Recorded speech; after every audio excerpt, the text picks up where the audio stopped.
Recess at any time. We welcome everybody to today's hearing on ending lawfare against whistleblowers. I will now recognize myself for an opening statement. The rule of law demands equal application without fear or favor.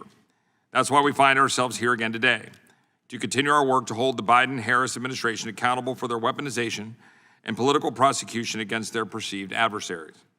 Over the past 4 years, we witnessed the Department of Justice be weaponized against parents, traditionalist Catholics, and peaceful pro-life protesters and grandmothers. Take, for example, two of our witnesses here today, Dr. Eithan Haim and Vanessa Sivadge, whistleblowers who revealed that their employer, the Texas Children's Hospital in my home state, was performing transgender medical interventions on minors.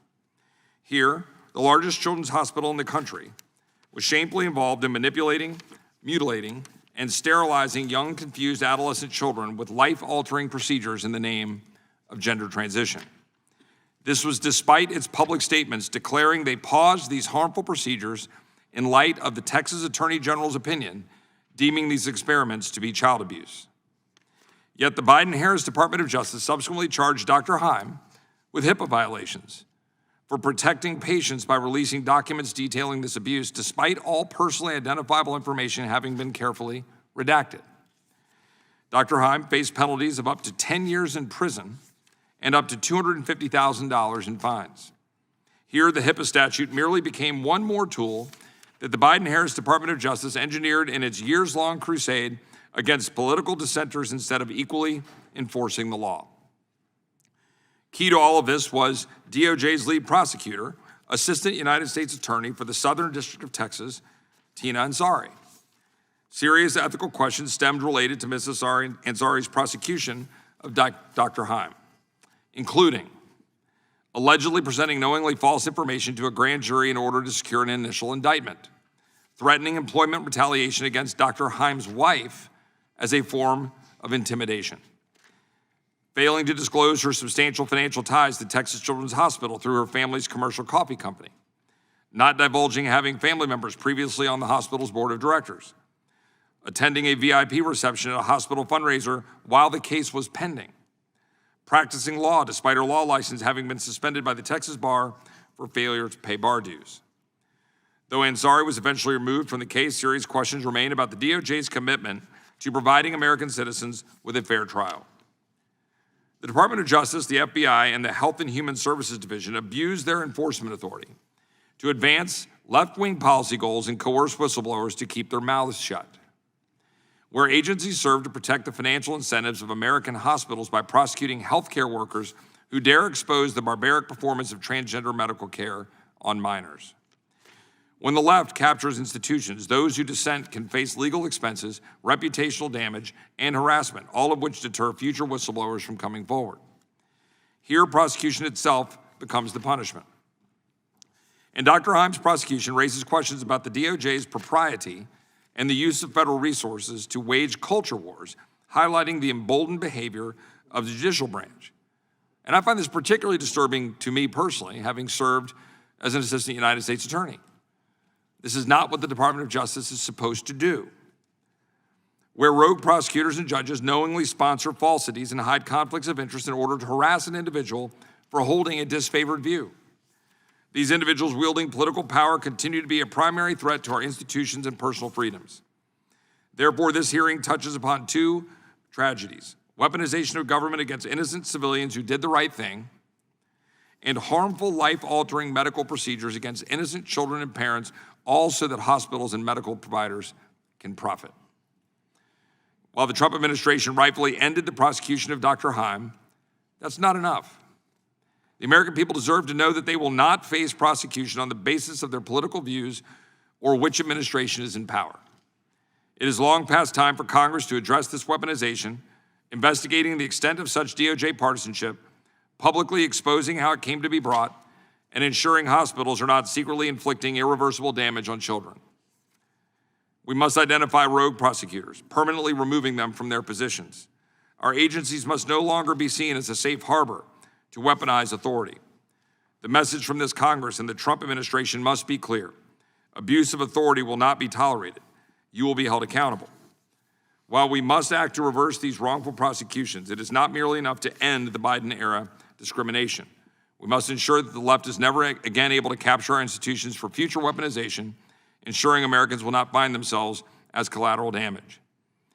I thank our witnesses who know these abuses all too well for being here today to address the need for fundamental and permanent reforms of the Department of Justice. And I would only add one final concluding remark. We had a witness last year, Chloe Cole, who gave passionate testimony in this room about the impact on her life, her personal ability to bear children in the future and be a mom, all because of the pressures being brought to bear by this politicization of this personal issues that have been taken away from parents and families and then thrust upon our youth through social media and technology and the people who want to profit from this politicization. And it's shameful and it's harmful. And thank God for people like Chloe Cole, and thank God for the witnesses here who have stood up to speak the truth so that the American people can know what's happening and parents can protect their children. And with that, I will yield to the ranking member for her opening statement. Thank you, Mr. Chair, and thank you to our witnesses. Since this is the Subcommittee of Judiciary on the Constitution, I just wanted to take a couple minutes to take stock of our constitutional order today. The President and his allies are attacking the pillars of our civil society, including the courts, universities, and the free press, trampling on the Constitution and the rule of law through executive orders, threatening the very foundations of our democratic republic and the rights and freedoms of our people. In an unconstitutional power grab, the administration, aided and enabled by Mr. Musk, is dismantling federal agencies and freezing federal funding for critical services. They're indiscriminately firing hardworking public servants, jeopardizing not only their livelihoods, but the health, safety, and well-being of the American people whom they serve. Seniors are scared that Elon Musk's Doge is coming for their Social Security and Medicare, too. This administration is branding all immigrants as criminals, and it's embarked on a lawless campaign of terror, including wrongfully arresting U.S. citizens and deporting innocent people with legal status. Doctors are terrified that this administration's funding cuts and anti-vaccine rhetoric will worsen the highly contagious measles outbreak that's already killed 2 children, the first measles deaths in this country in more than a decade. And to top it off, the president launched an irresponsible and costly tariff war, bringing chaos and volatility to markets across the globe, and handcuffing working families and American businesses to his sinking economy. Congress has a constitutional duty to act as a check and balance on an out-of-control executive, to fight for the people we represent and stand up to the madness coming from the White House. But so far, our Republican colleagues don't seem up to the job. Instead, they're wasting the time and resources of the Constitution Subcommittee to give a platform to right-wing extremists seeking to sow more chaos and division in order to distract Americans from Republicans' utter failure to engage with the most pressing issues facing our country. So let's start by getting a few facts straight. The subject of today's hearing, Dr. Eithan Haim, was not criminally charged for his political views. Instead, he was indicted by a grand jury for stealing the personal medical records of children and giving them to a right-wing activist. These were criminal violations of HIPAA, or the Health Insurance Portability and Accountability Act. According to the indictment, Dr. Haim obtained unauthorized, individually identifiable health information of pediatric patients who were receiving gender-affirming care at Texas Children's Hospital and who were not his patients. At the time Dr. Haim accessed the records, gender-affirming care was legal under Texas law, and he knew that. Dr. Haim also knew that the children were not his patients, and therefore he had no legal right to access their medical records. Even if Dr. Haim believed his allegation, however erroneously, that this care amounted to child abuse, he didn't follow any of the official procedures to report that concern to supervisors, as he'd been trained to do. Instead, he shared the stolen records not with child welfare authorities, but with a conservative activist, Christopher Rufo. He knew that the law was designed to protect patient privacy, and he chose to break it. This is an open and shut case, and that's why the grand jury determined that there was enough evidence to charge him with criminal HIPAA violations. So it wasn't the Department of Justice that politicized Dr. Haim's case when it charged him with a blatant violation of HIPAA privacy laws. It was Dr. Haim himself who came up with a political excuse for his illegal actions. And it was the Trump administration that dropped the charges against an ideological ally in a way that serves its own political agenda. That should give us all pause. The Department of Justice's creed has always been to operate free from fear or favor, in other words, independent of political bias. But we're already seeing that's not true under the Trump administration. Earlier this week, we heard testimony from a DOJ attorney who was fired because she refused to recommend that the gun rights of one of the president's celebrity buddies be restored because of deep concerns about his history of domestic violence. Over the weekend, we heard of a DOJ lawyer who was placed on leave when he refused to manufacture law or facts to support the government's case, which would be a violation of ethics and the rule of law. And among other egregious examples these past few months, the DOJ dismissed this case and others despite clear and grotesque invasions of patient privacy because the White House wants to attack gender-affirming care. And Americans have to wonder then, what other invasions of your medical privacy will this administration encourage? Given the administration's embrace of Project 2025, is reproductive health care next? So, why are we having this hearing? For one thing, it's yet another chance for our Republican colleagues to spread misinformation about transgender individuals and their medical care, because they think they'll score political points by bullying the young people receiving that care and their families, regardless of the fact that every major medical and mental health institution in the U.S., representing more than 1.3 million doctors, supports age-appropriate, gender-affirming care for transgender people.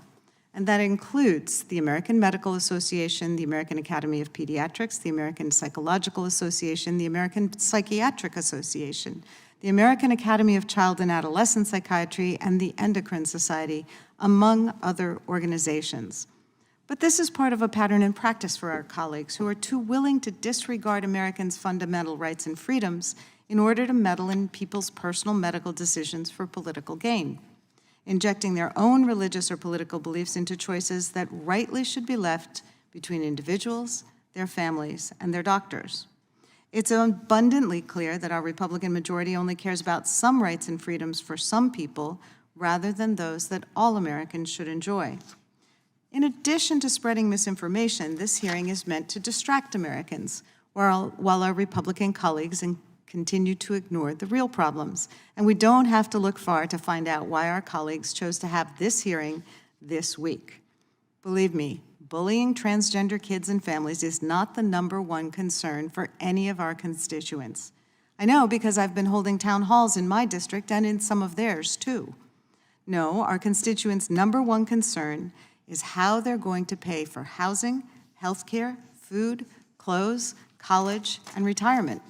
With the global economy and stock markets tanking and predictions of a recession rising by the hour, and Elon Musk and Doge gutting Social Security, the VA, food support, and freezing funding that our communities rely upon, at the same time, in the midst of all this chaos and economic disruption, House Republicans are trying to pass an unpopular budget plan that would be devastating for American children and families. They're proposing at least $880 billion in cuts that will decimate Medicaid. Medicaid and the Children's Health Insurance Program, or CHIP, provides health coverage for over 37 million kids and covers 41% of all births. Their plan will rip health care coverage away from millions of Americans with children and working families bearing the brunt. Kids will be left without routine medical care, leading to greater infant mortality and tragic consequences from preventable illnesses. It doesn't stop there either. Republicans are also targeting programs that help working families keep food on the table. Their budget blueprint calls for billions of dollars of cuts that threaten SNAP, a program that provides food support to over 42 million families. They'll jeopardize a parent's ability to buy the groceries they need to feed their kids healthy meals. Cuts to SNAP also endanger other nutrition assistance programs, like the Special Supplemental Nutrition Program for Women, Infants, and Children, or WIC, because they use Medicaid data to automatically enroll children. If fewer families can access SNAP and Medicaid, fewer will be able to access WIC as well. The budget will also cut over $300 billion from Department of Education programs, threatening, among other things, kids' access to nutritious school meals that they need to learn and grow. At the same time, Elon Musk and his Doge bros are trying to dismantle the entire Department of Education outright, destroying an agency that helps ensure that children, no matter their parents' jobs, zip codes, or special learning needs, can access a high-quality education. They say that our budgets reflect our values, and it's clear that instead of using their power in Congress to actually protect children, our Republican colleagues would rather pull the rug out from under them, ripping away resources that set them up for success. And why? So they can give tax breaks to big business and their billionaire buddies like Elon Musk. American children should never be used as pawns or props in MAGA's culture war. They're our country's future, and we should always be working to ensure that the future is a better and brighter one for them. The Republican majority's plan and this hearing shamefully missed that mark. I yield back. Now I recognize the chairman of the Judiciary Committee, Mr. Jordan. Thank you, Mr. Chairman. The left has a template. The left will tell a lie, big media will report the lie, big tech will amplify the lie, and then if you tell the truth, they call you names. Time and time. We saw it all during COVID. Almost everything they told us turned out to be. COVID, they said, oh no, the virus didn't come from a lab. It was a bat to a pangolin to a hippopotamus to Joe Rogan, and then we all got it, right? They said, oh, no, the vaccinated can't get it, the vaccinated can't transmit it. And if you said anything against that, they told us this is the first virus in history where there's no such thing as natural immunity. If you said anything against that, they came after you. Science denier, crazy right-wing Republican idiot. They called us all kinds of names. And now in today's context, the same playbook, the same template is being used. The left says, oh, these surgeries are fine. Really? Some people have some concerns about that. Texas took a position on it. But they tell us it's fine. And if you say anything against that, you're a no good, whatever name they're going to call you. And then when it comes to whistleblowers, oh my goodness, if you speak out, they not only call you names, they bring the government against you. We saw it with every single whistleblower who came forward last year in the government. Dr. Haim's not in the government, but he had the Department of Justice come after him, saying he violated HIPAA, which he did not. That's why this hearing is so darn important. Why it is so darn important. Every single we saw what they did to Mr. Shapley. We saw what they did to Mr. Ziegler. Every FBI whistleblower who came forward to this committee last Congress had their security clearance taken away from them, which put them in a no man's land. They couldn't get employment, couldn't leave. You talk about retaliation against whistleblowers in the government.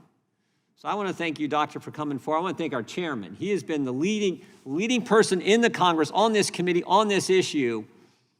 We want to thank you, and we look forward to your testimony. Thank you, Mr. Lytle, because you defended a lot of these whistleblowers who had the courage to come forward and stand up against what the left does every stinking time. I yield back.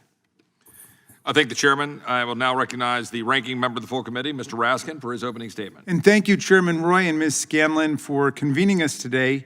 I was psyched to learn that we were having a hearing about, quote, legislative reforms aimed at protecting minors.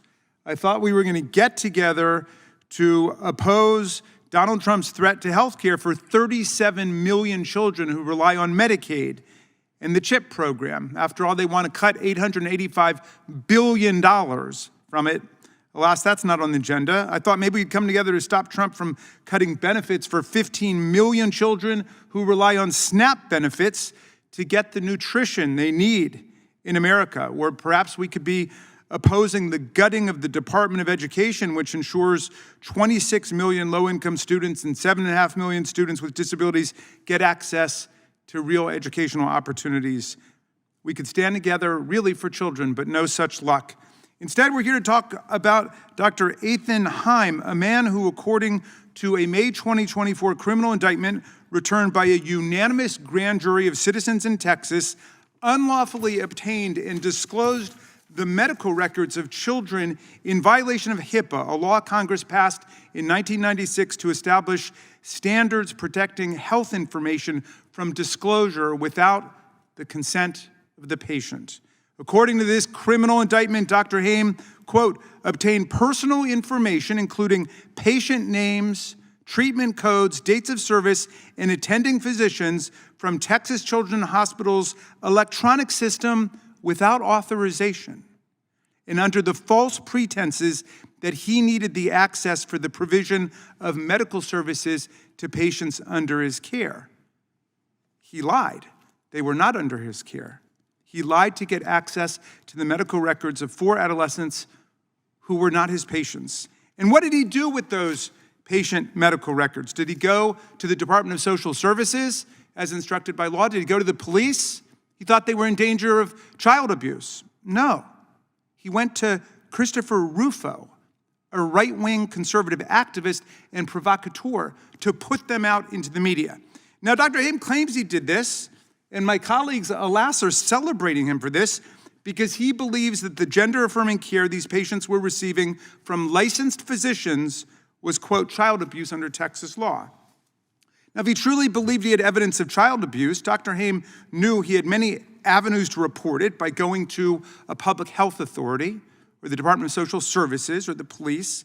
As his criminal indictment states, as a Baylor University medical resident, he received, quote, extensive HIPAA training, that he attended numerous trainings where he was provided information related to anonymous reporting of any instances of child abuse, misconduct, or ethics violations.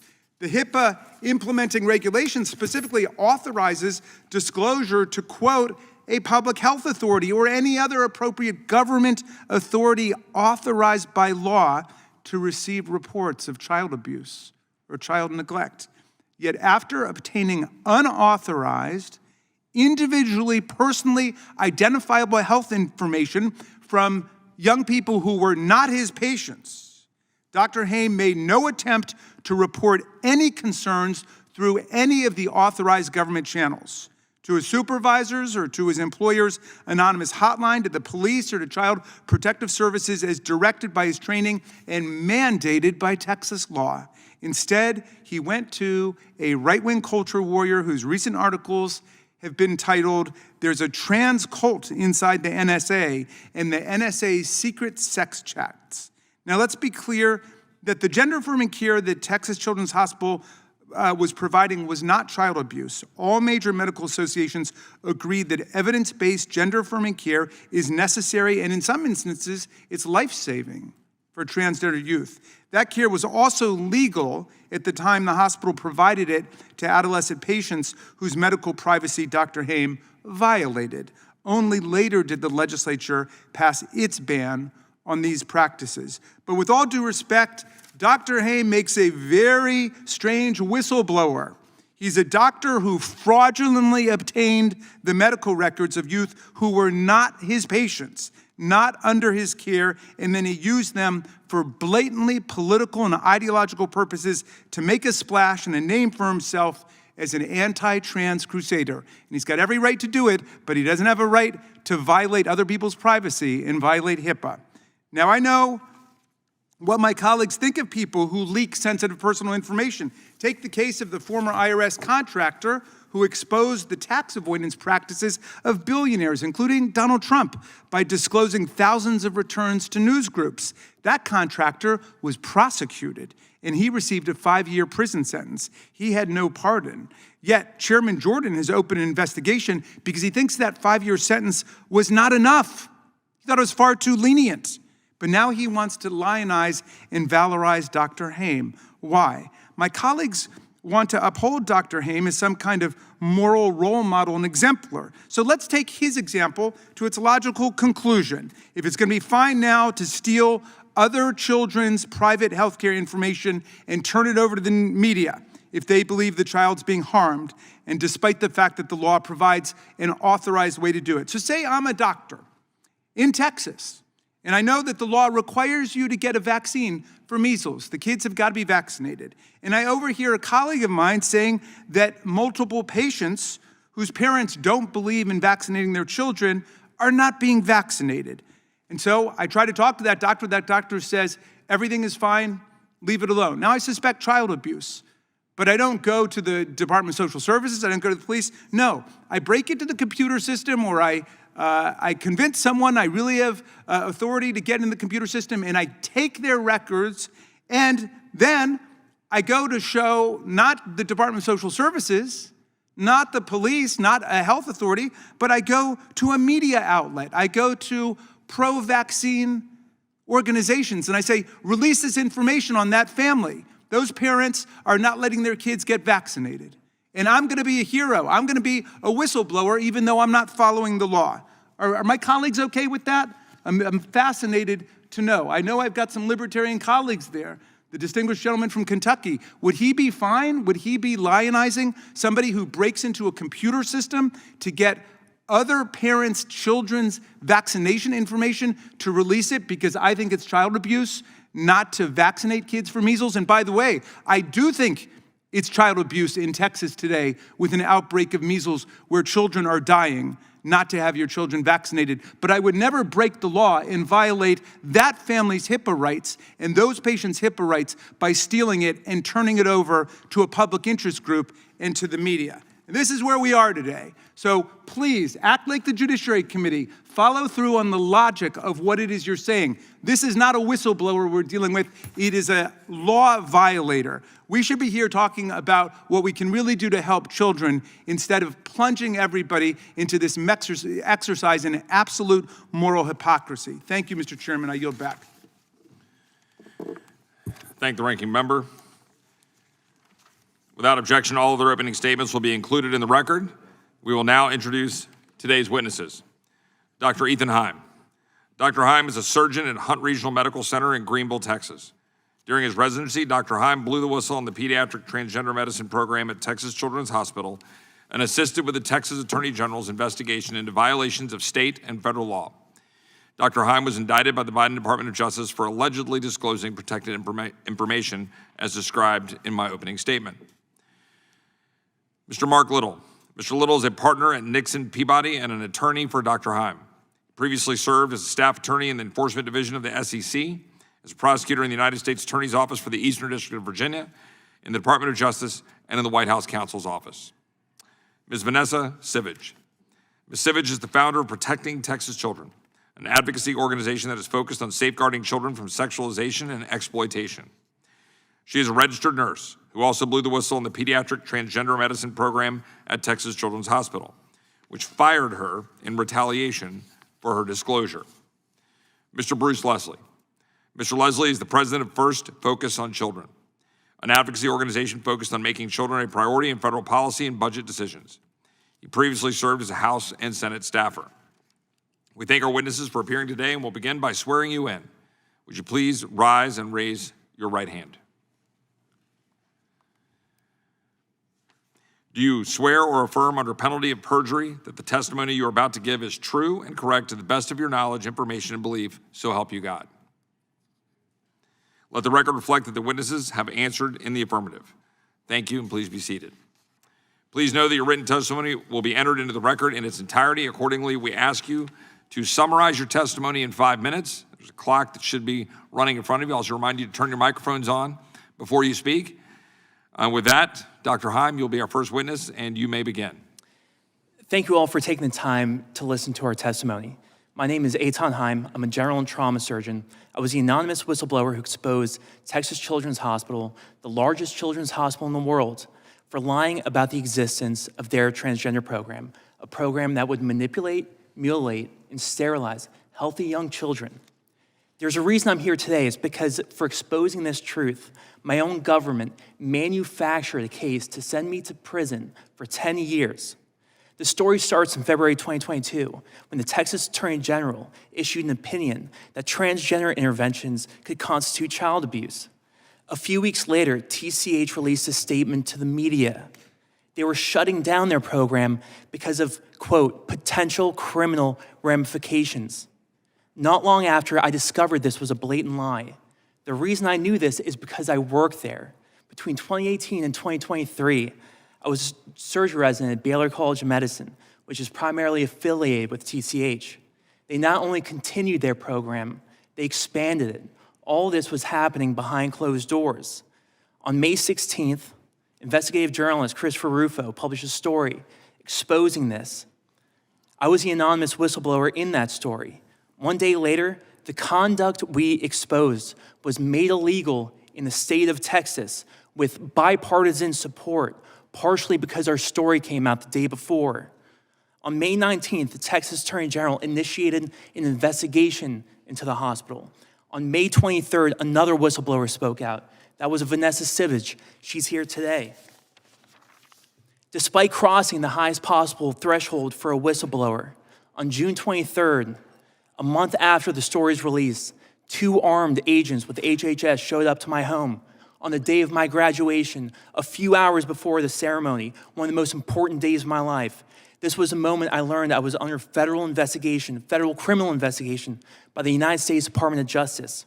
The target letter was signed by an assistant U.S. attorney, Tina Ansari.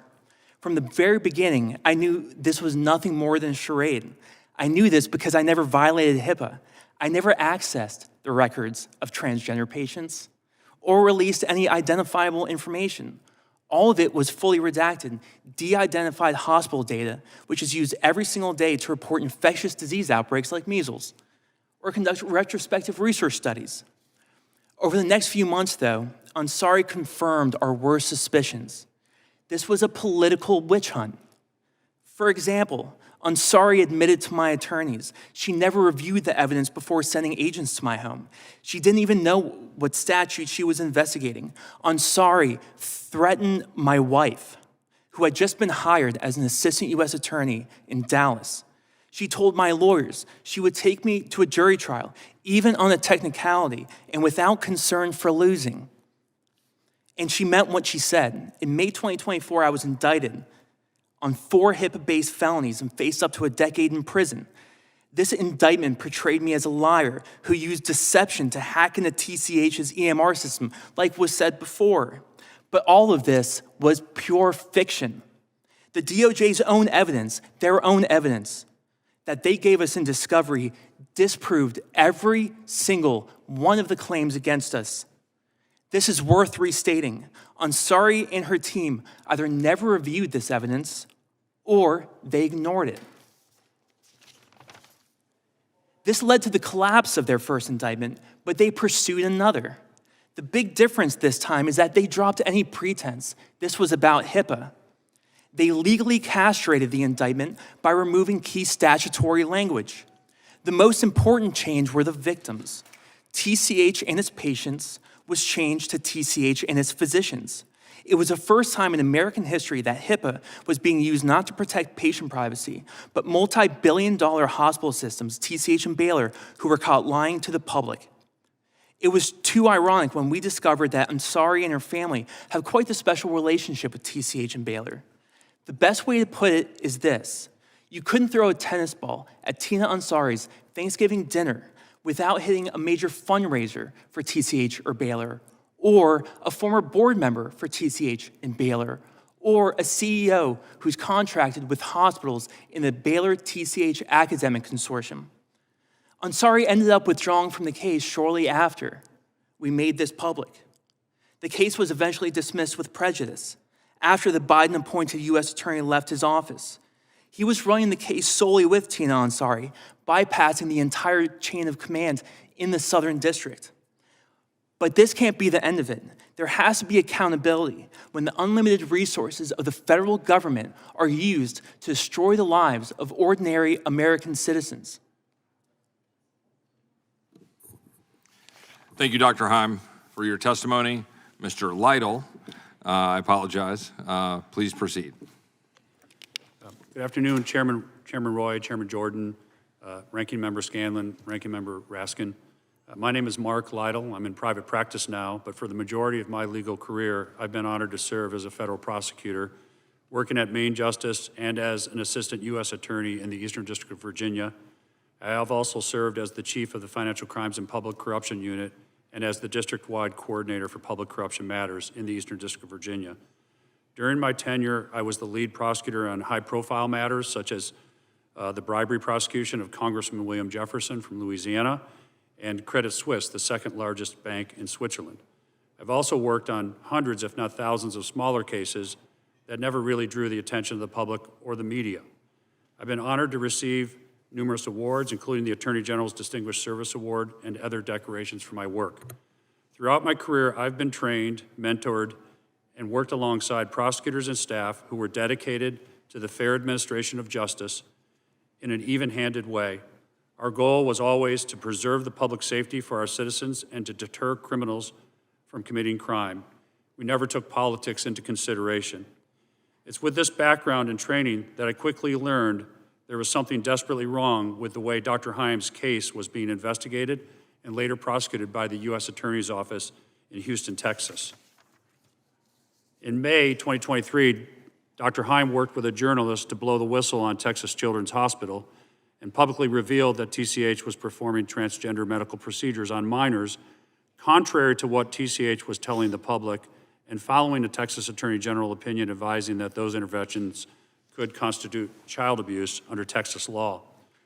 Shortly after the story had been published, the Texas legislature voted to make such procedures illegal. Dr. Haim made his disclosure carefully, thoughtfully, and legally without disclosing any patient names in the process. He also went to law enforcement, the Texas Attorney General's office, as well as the media. These are procedures that have been endorsed by Congress in ways for which whistleblowers can come forward with information related to fraud, misuse, and abuse. I was first retained to represent Dr. Haim during the summer of 2023. He had been served a target letter signed by the lead assistant U.S. attorney in the case. Once retained, I reached out to this AUSA, but surprisingly, she wasn't familiar with the facts of the case. But she confidently proclaimed Dr. Haim had violated the HIPAA rules through a disclosure of patient records to the media. I know that that did not happen, as Dr. Haim's disclosure redacted patient names. It concerned me that the AUSA had it out for Dr. Haim. It was clear there was a bias towards Dr. Haim. The AUSA's statements to me were concerning, to say the least. The prosecutor claimed first that Dr. Haim's wife had obstructed justice. That was a shock when I heard that the basis for the claim of obstruction was that Dr. Haim's wife said, you should probably have an attorney before you speak to law enforcement agents. Second, the AUSA surprised me when she said that she wouldn't do anything about reporting Mrs. Haim's behavior to background investigators who were investigating her background for her new job as an assistant U.S. attorney unless she became difficult. To me, that was code for retaliation, and it raised grave concerns on the defense team for the Haims.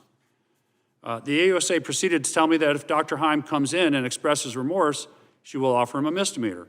But if he did not, she would charge him with a felony and take him to trial, even if they were on a technicality or there's no basis for conviction.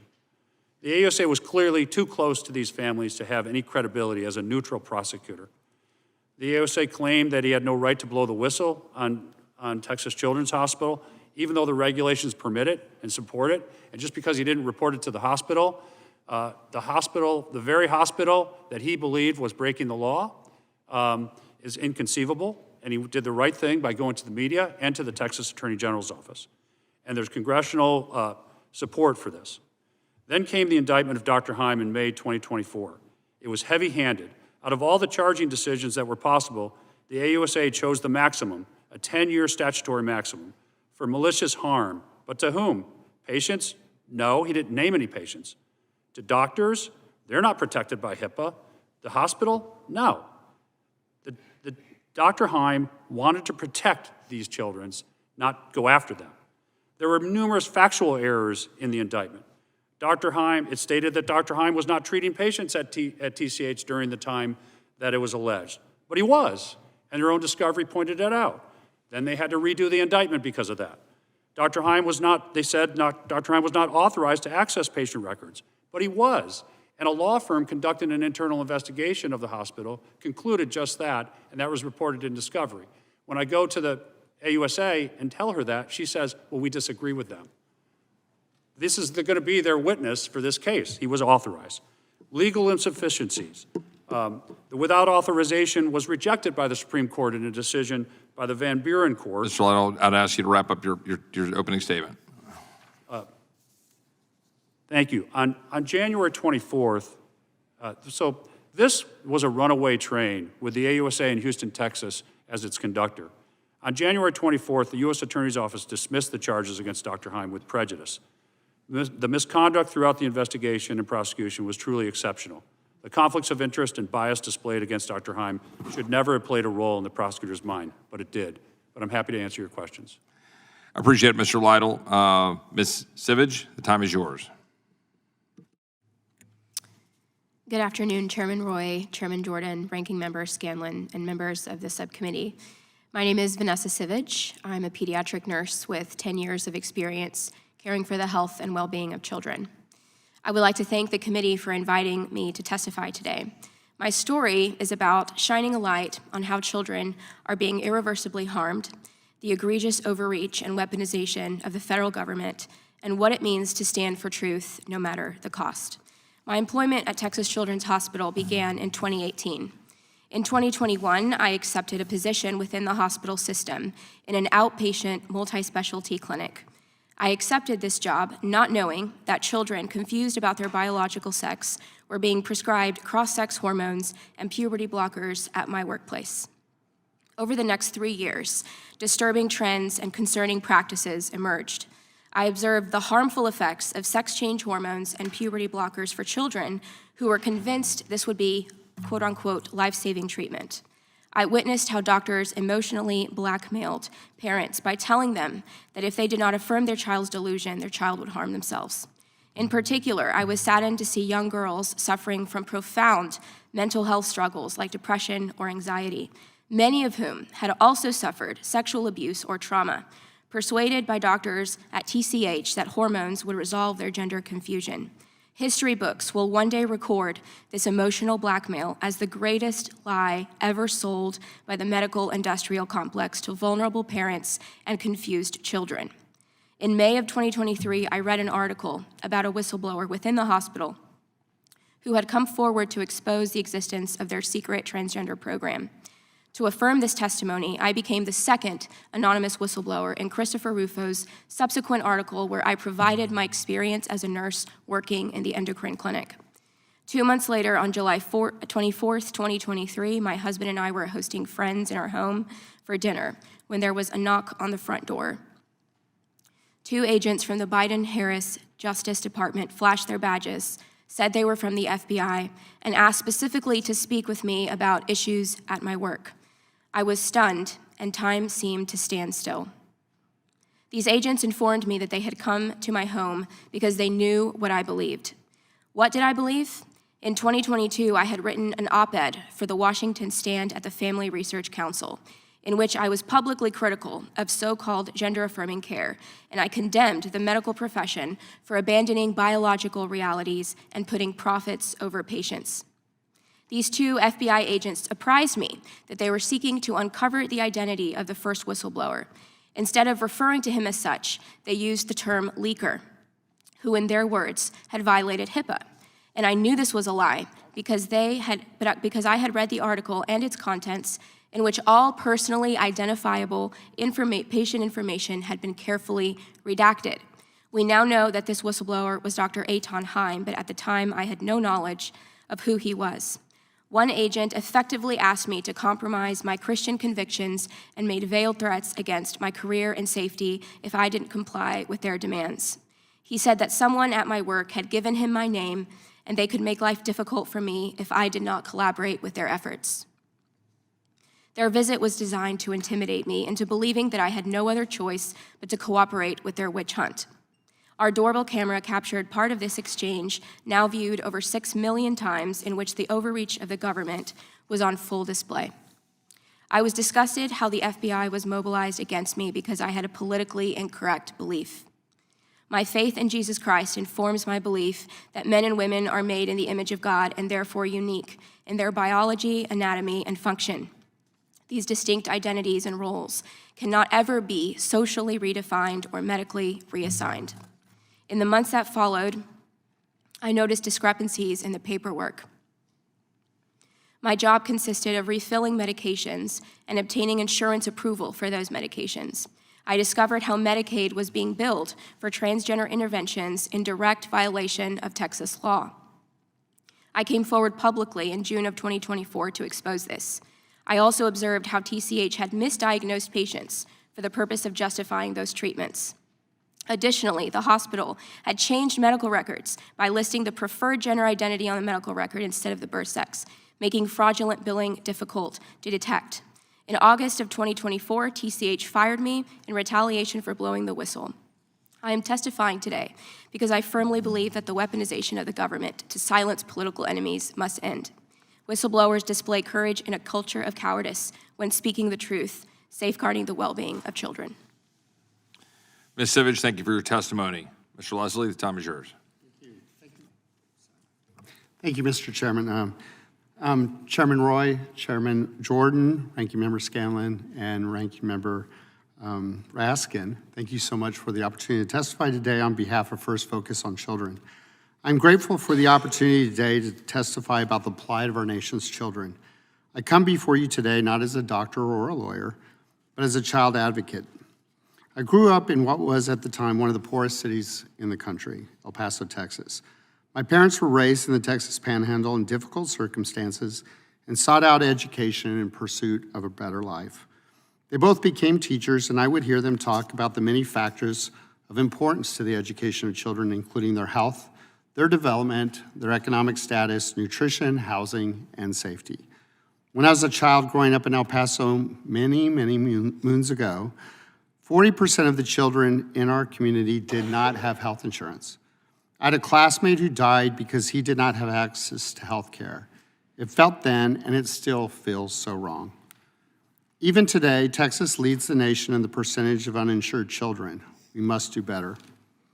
In my capacity at First Focus on Children, which Colin and Alma Powell initially founded as part of America's Promise, our operating premise has been that children's issues are and should remain bipartisan, and that we must listen to and lift up the voices of children in these discussions.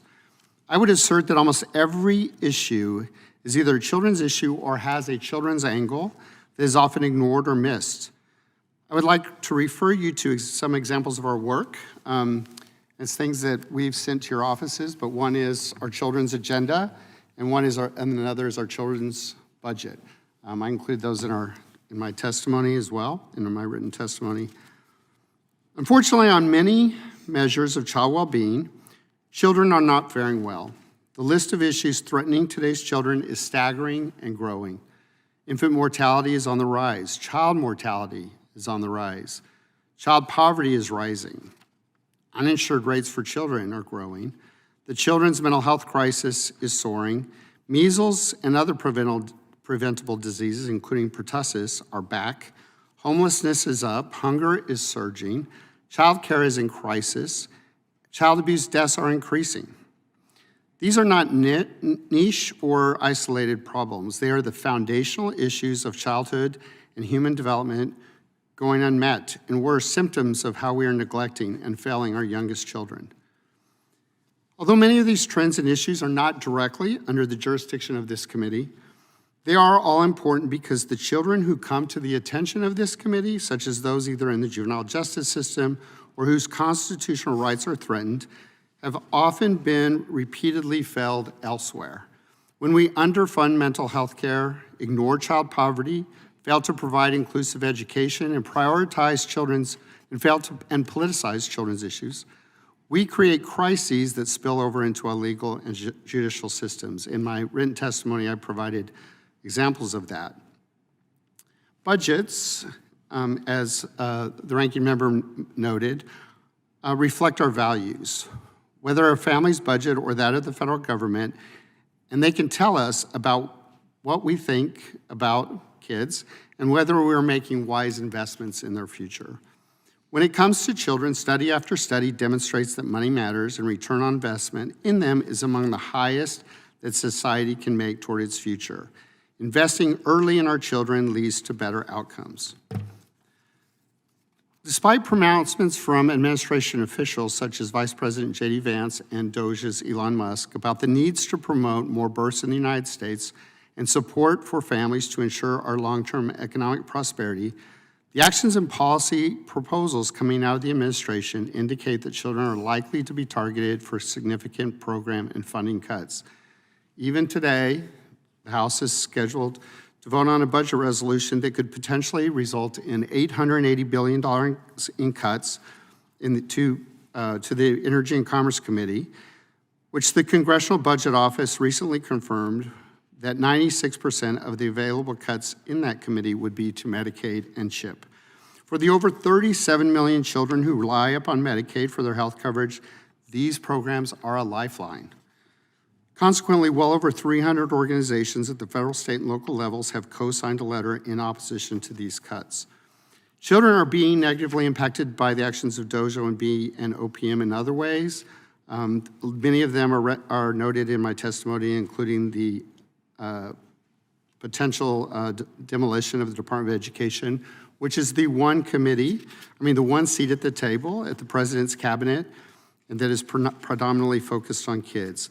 I earlier talked about the crisis of measles in the chairman's state of Texas, but I would also note that pertussis and whooping cough are now 50 times the level of what they were at this time in 2023. And there's also been 2 deaths of children in the state of Louisiana. I also pointed out in my testimony about the public supports investing in children. And last, I just want to note that Ranking Member Raskin reminds us in his outstanding book, We the Students, that the Constitution does not begin at adulthood. Students have exercised their rights. Mr. Leslie, I'll ask you to wrap up like I did Mr. Lytle. I'm giving you a little extra time because I gave him some, but if you could wrap up, I'd appreciate it. Sure, I appreciate that. This is a difficult balancing act when it comes to children's rights, which we must weigh either affirming or conflicting roles of parents and government. I would urge that it is imperative that when a child cries out for help, whether it's sick, abused, hungry, homeless, or a victim of gun violence, that we listen to them. Thank you.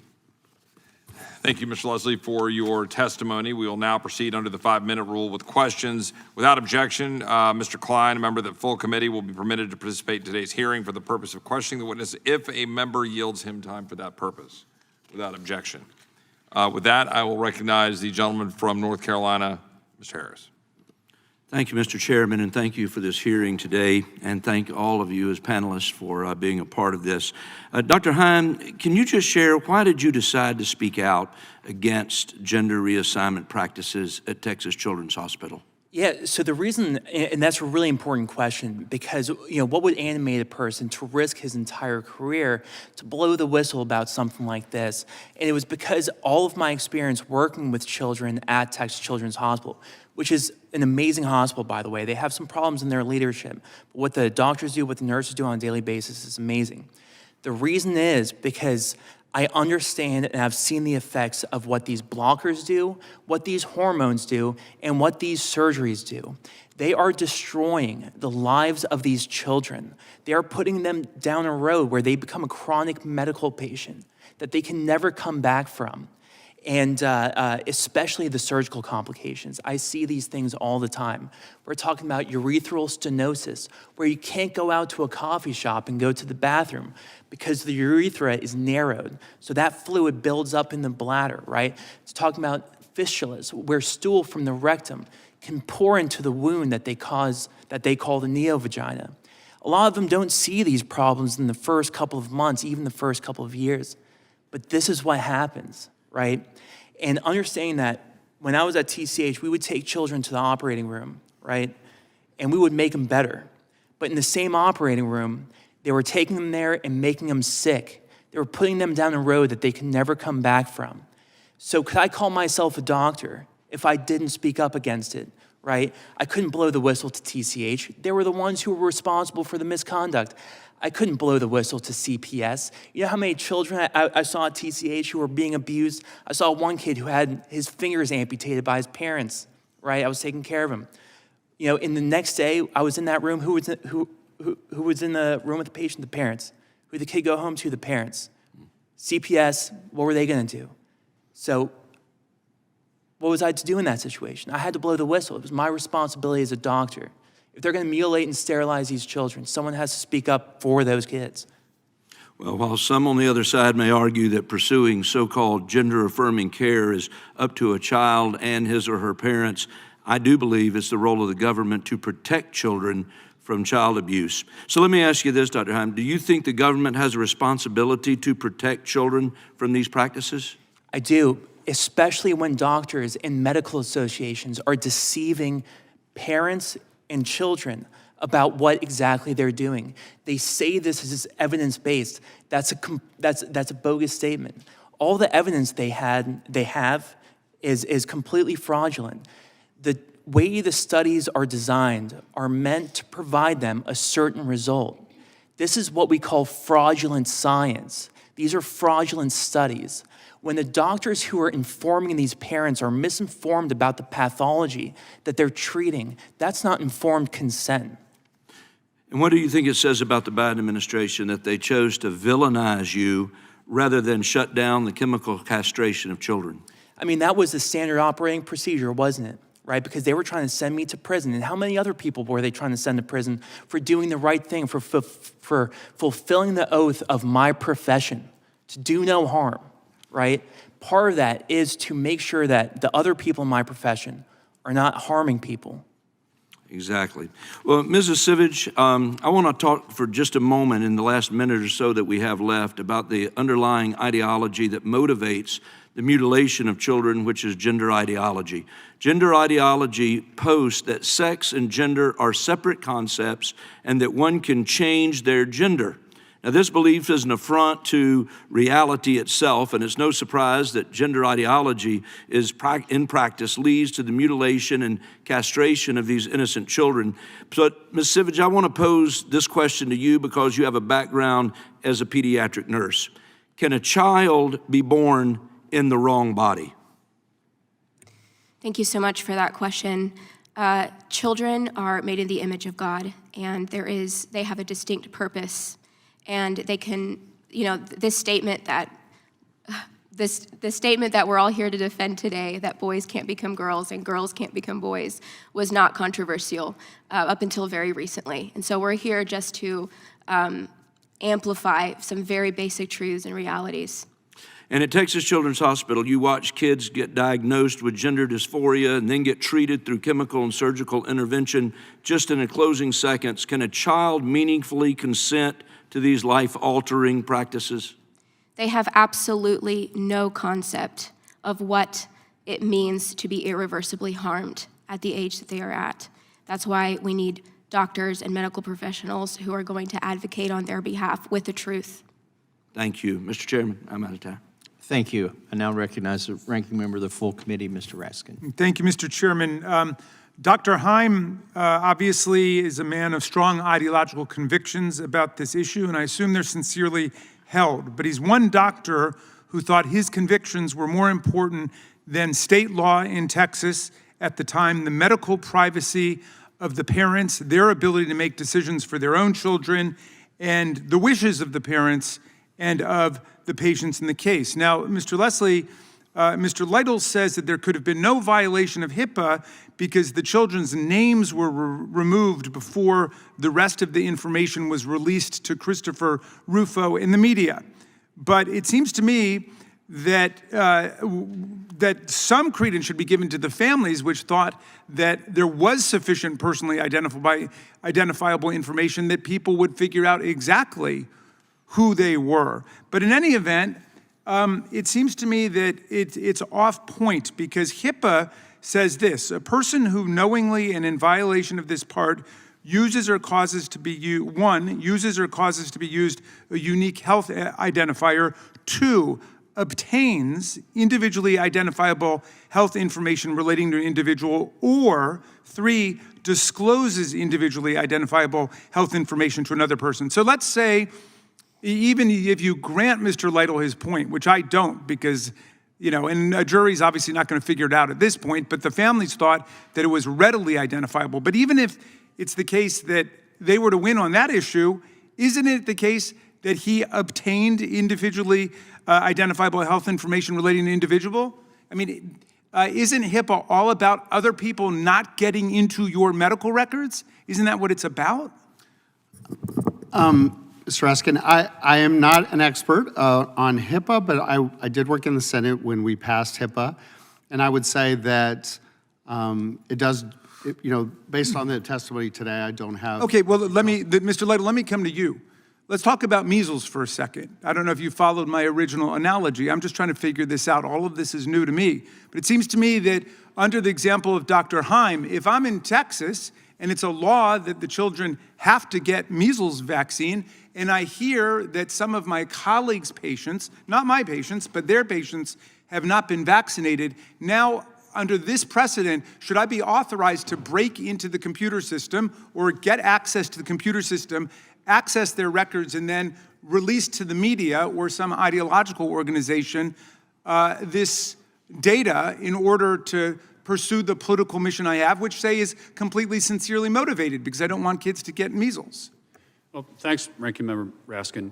I don't know the exact example of the measles situation you're dealing with, but No, but I'm hypothesizing it But I would because say- I'd not heard of a doctor getting access to other doctors' patients' material against their will or without their knowledge before and then releasing it on the media. But a couple of important points here.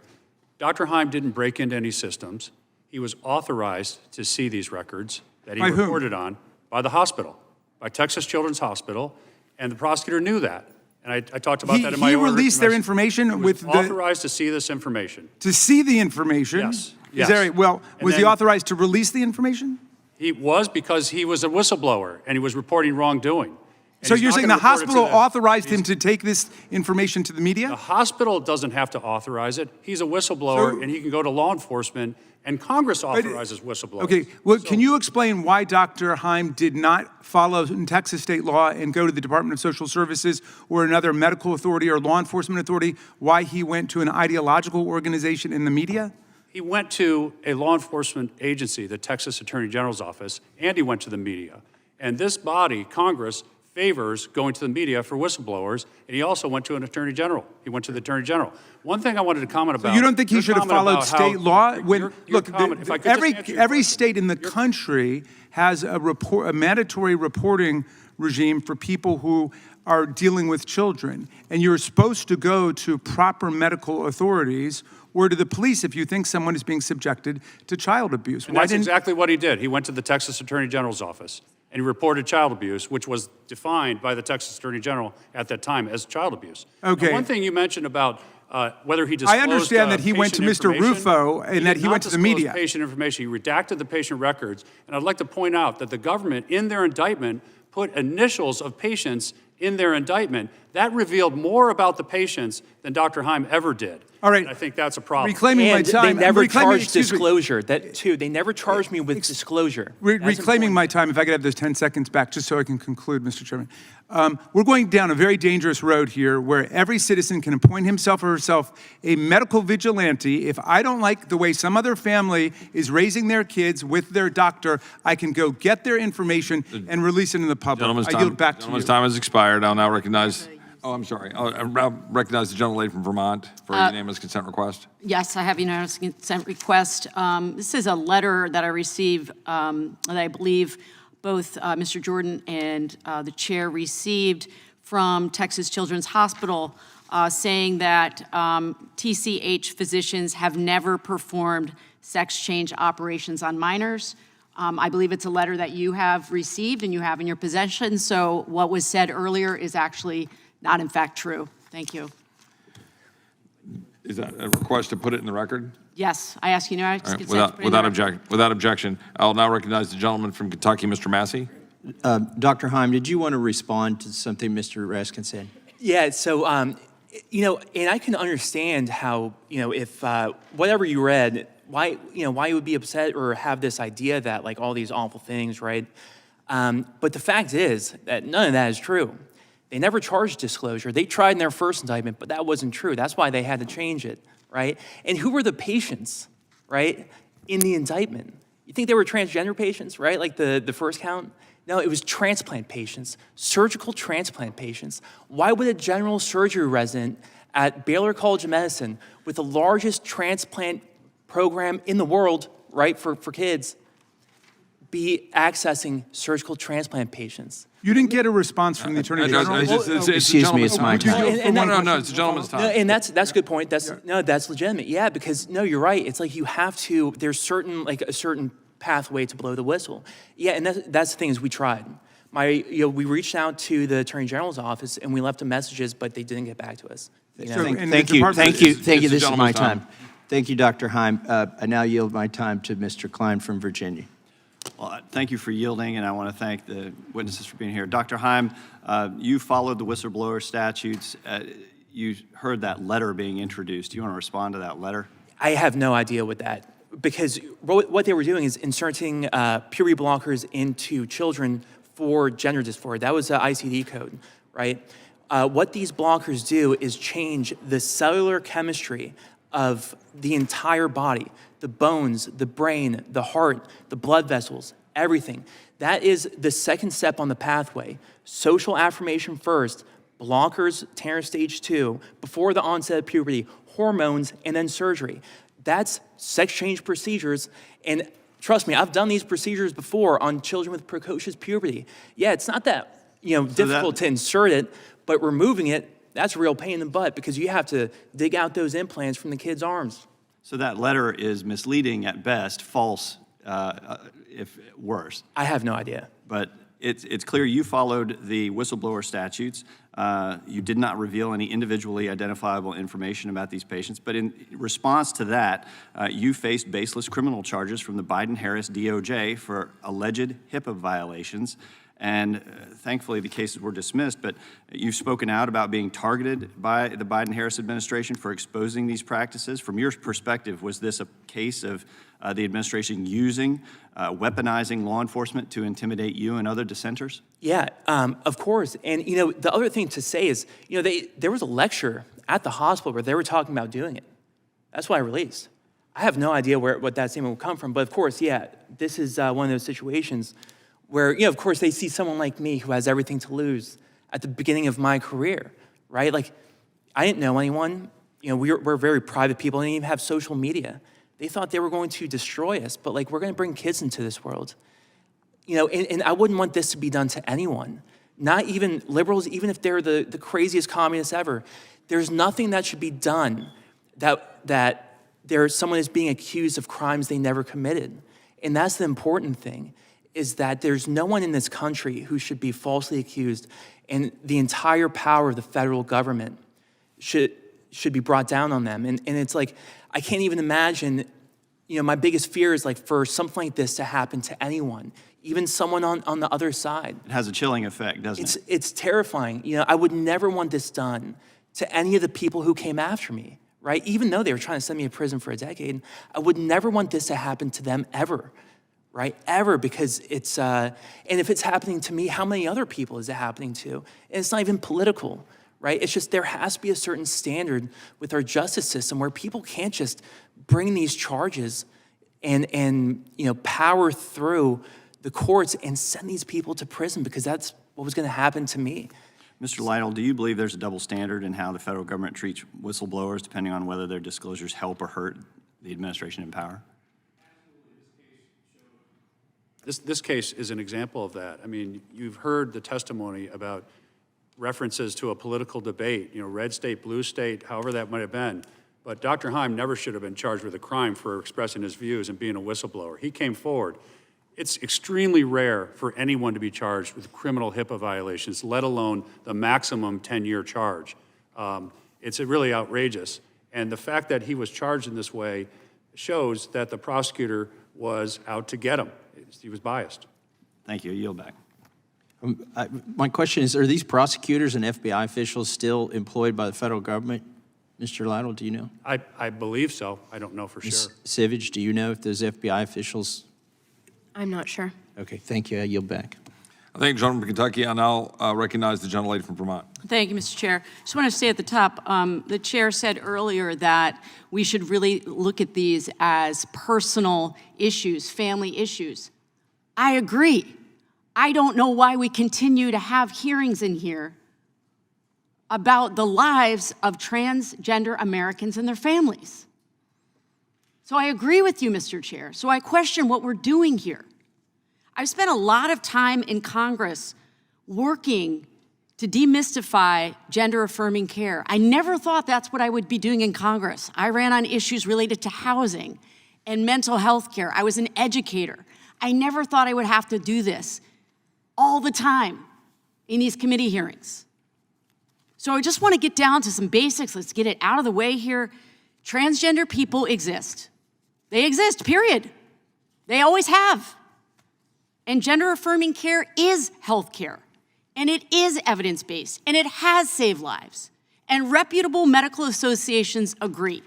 And decisions made for children by their families should be done in consultation with their doctors. And it should not be members of Congress trotting people out here to talk about people's personal, private, medical information, decisions for everybody to see. And you know, in my very first session, we had another hearing in which transgender Americans and their families were demonized. And where you're sitting, Mr. Leslie, there was a parent sitting right there. And she identified herself as a Christian Republican mom of a transgender young person. And she sat right where you're sitting, imploring my colleagues on the other side of the aisle to let it go, because she was one of them. I am a Republican, she said. I care about my family. Why do you continue to demonize me and my family? It's our personal business, and I'm trying to do what's right for my kids. And that's what all families are trying to do. I got 2 kids myself. So again, I ask, what are we doing here? Now, my Republican colleagues can continue to scapegoat and fearmonger this very tiny group of individuals in this country.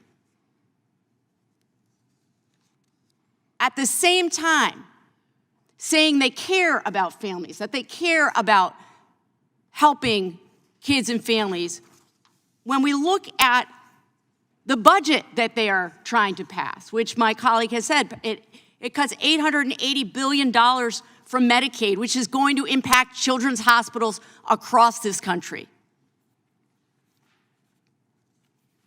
It's going to impact food assistance programs. It's going to impact WIC. So why don't we have a hearing on what we actually can do in Congress to help children across that country? Why aren't we doing that? Mr. Leslie, I am so grateful that you are here, and I was looking before this hearing about all the work that you have done on behalf of kids. Just really quickly, is infant mortality rising in this country? Thank you for your question, Congresswoman Ballot. Yes, the answer is yes, and for the first time in decades. Is child mortality rising? Child mortality is absolutely rising, and our nation's child mortality rate is well above all other wealthy nations. Is child poverty rising, Mr. Leslie? Child poverty is growing. It is more than doubled since the low in 2021 with the expiration of the child tax credit. Is the mental health crisis among kids and teens rising? The entire children's advocacy community sees that and argues that we are in the midst of an enormous children's mental health crisis. Will the gentlelady yield for a quick I will. additional question? What is the leading cause of death for children under the age of 18 in America? The biggest reasons for child mortality are suicide and homicide. Gun violence. Yes, gun violence. Yield back to you. And Mr. Leslie, given that the number of trans Americans in this country is hovering at about 1%, do you think we would be better served by really focusing on policies that would help all children and all teens? And what are some of those programs, just briefly, that we should be focused on? Absolutely. I mean, we believe strongly that medical decisions should be made by doctors, parents, and children in this country. And we believe that we must improve Medicaid and the Children's Health Insurance Program, not cut it by $880 billion. We believe that we should be making sure that children don't go to bed hungry, and so we should not be cutting SNAP and WIC. We believe that education programs are fundamentally important, and I know that in the tax debate that's coming up, There will be a debate around the child tax credit, and one of the crazy things we Mr. Lozano, I ask you to wrap up your time because Sure. we're over the time. One of the crazy policies we have in this country is that when you have a baby and your income drops, you're susceptible to losing your child tax credit. Yeah. That makes no sense. Yeah. I think, gentlelady, for her questions, I'll now recognize the chairman of the committee, Mr. Jordan. Thank you, Mr. Chairman. Dr. Haim, on June 23rd, 2023, you get a letter from the United States Department of Justice, Southern District of Texas. Probably a day probably a letter that probably ruined your whole day, right? Well, so the agents came, this was a few hours before I was graduating from surgical residency. The ceremony was later that evening. I was meeting with my parents, my sister, I was going with my wife. And so when the agents came, I refused to speak with them. My wife had advised me to, not speak with them without an attorney present. Yep. But, we knew that it was so corrupt what they were doing, that there was a certain sense of defiance. So, we kind of celebrated this new part of our life. It was kind of a hard thing to describe, but something kind of came over us. First two sentences, this office is involved in investigations dealing with federal law violations. You are a potential target in this criminal investigation. So you didn't want to talk to these guys. You listened to your wife, which was good counsel and good advice, and good that you did that. But you did go get an attorney, and you got the guy sitting beside you. Is that right? Yes, sir. And Mr. Lytle, when you understood what was going on here, you contacted, just like you would as an attorney, you contacted the Southern District of Texas. You contacted the lady who signed this, the Assistant U.S. Attorney. Is that right? Yes, I did. Tell me about that conversation. Well, I reached out to her, as a defense attorney would always do when there's a target letter out there, because that could mean that they're going to charge the person right away. That's under department policies, that means they believe he's a putative defendant. Yeah, normally that means they think they got a slam dunk case on this guy, right? That's right. Yeah, and they're gonna negotiate some guilty plea. And you reach out to her, and what'd she say? Did she know anything about the case? She didn't know anything about the case. She had to talk to the agents, and she'd get back to me when she knew more about the She facts. signed the target letter, and she didn't know what the target was about. That's my understanding. Well, that was great. So then you had subsequent conversations, and I understand in one of these conversations that happened after you learned she didn't know what the heck was going on, even though she signed the letter that ruined his day, the day he's graduating from medical school. You have subsequent conversations, and she says, well, maybe he isn't a target, and maybe if he'd come apologize and say, pretty please, we'd downgrade it to a misdemeanor. Is that right? That's true. She sort of was a wink and a nod, like maybe we can pretend he's not a target. And I said that train's kind of left the station, and there's been emails with her calling him a target to me. And I said, I just can't do that, but why can't we talk about the case? And she still didn't know the facts of the case. She wanted to dead set to be interviewing Dr. Haim, which I didn't want to do that as a lawyer because I didn't want to reveal. I didn't know what she was getting at. And so they wind up charging him with the maximum, like 10 years, I think you said, the maximum they could charge. And they were so determined to get Dr. Haim, she was so determined to get Dr. Haim, even though he didn't violate HIPAA, didn't do anything wrong, that she not only threatened him, come talk to me, apologize, say pretty please, we'll make it a misdemeanor, she also went after your wife. She also went after Dr. Haim's wife. Is that right, Mr. Lytle? That's right. She alluded that she would not make any comments, or her agents make any comments about the background investigators for Dr. Haim's wife, as she's a new AUSA being hired, unless she became difficult. And I didn't really know what that meant, but I took it to being a retaliatory phrase, that if she's going to be involved in this, then there's going to be something that's going to come for her too. Well, what's she supposed to do? She's a lawyer. She's married to Dr. Haim. She's not supposed to give him advice or counsel or talk to him? This whole thing, any kind of HIPAA as a criminal case is so rare in this country. It's rarely ever prosecuted. But then in this context of this political debate going on, to come forward and charge Dr. Haim, it seemed just really out of control. It really was surprising to me to see this kind of a charge. Which I think begs the question, why did they do it? Why did they do it? This seems so ridiculous. Why this behavior? Why do you think they did it, Dr. Lytle, or maybe Dr. Haim, or maybe even Ms. Sivadge? I can say that we found a lot of bias, a lot of conflicts of interest, a lot of connections to the hospital, and a closeness to these families. But at the end of the day, if there was any kind of issue, it shouldn't be handled in the criminal courts. It should be handled in the public arena, in the public debate. Yeah. Doctor?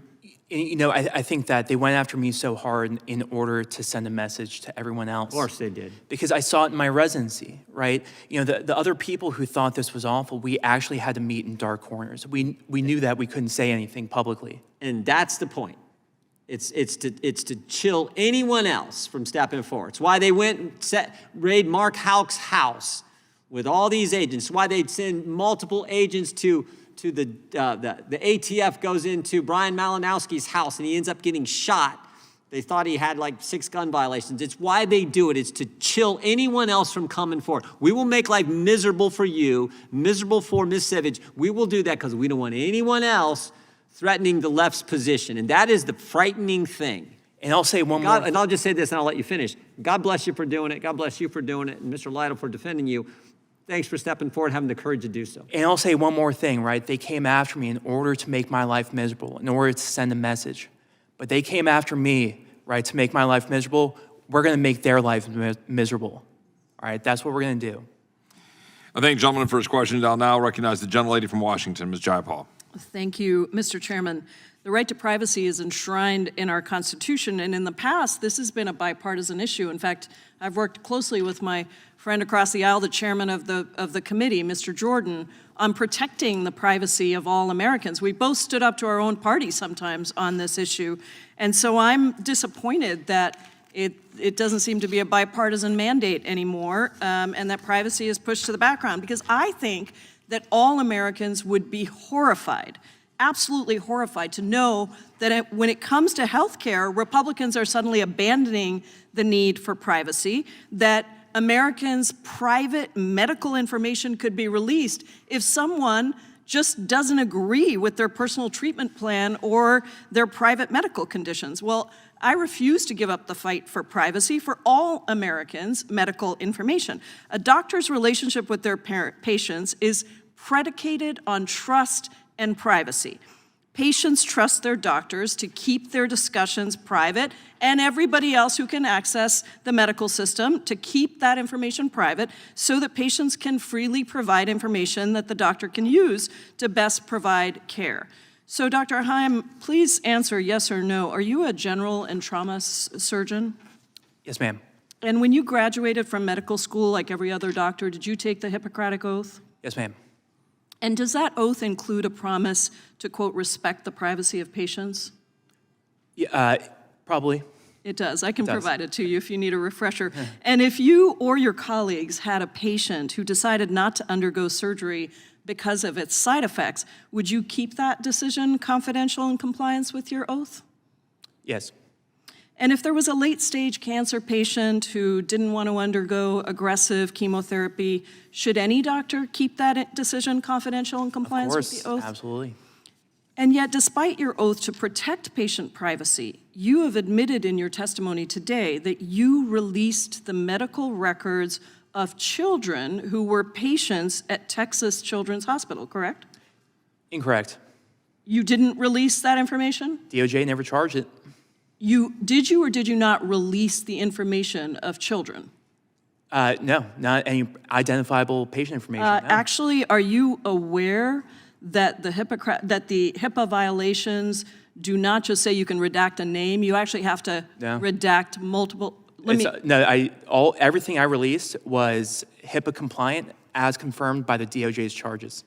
The removal of a patient's name alone is not enough to satisfy HIPAA's privacy rule requirements. The privacy rule requires de-identified health information to be stripped of 18 specific identifiers. Whether the DOJ is choosing to charge you, I need to look at exactly what you're alleging. But let me just ask you, did the children and their parents give you consent to release those records? I was, no. No.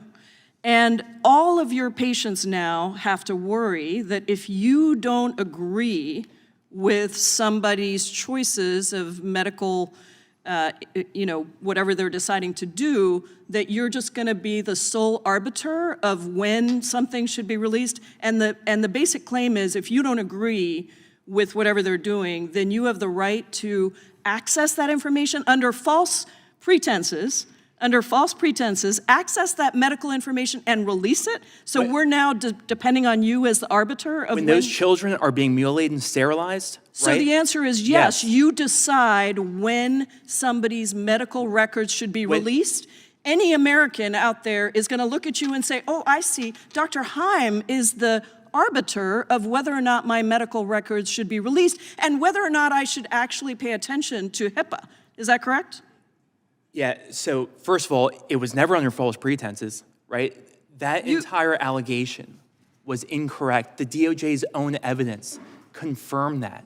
Let me just stop you, Mr. Haim. So when children are being mutilated Mr. and Haim, sterilized, I'm just going to I have a reclaim my doctor. time. I actually have the time, so I'm going to reclaim my time because I have something very important to say. Look, I think privacy is critically important. It is also true that transgender children are literally 1.4% of all adolescents and teens, and they are facing a massive torrent of bullying and cruelty from Republicans, members of this committee. And when you heard Mr. Leslie say that suicide is the #1 cause of death amongst young people, what you have done and what these Republicans have done is absolutely shameful in my view, that you are continuing to go after and bully transgender children and their families who literally are doing what their doctors have told them, what they know medical research to be safe, and you want to be the arbiter of when medical information is going to be released? The gentlelady's time has expired. I understand. I don't believe that any American would want their medical records to be released, and I hope that my colleagues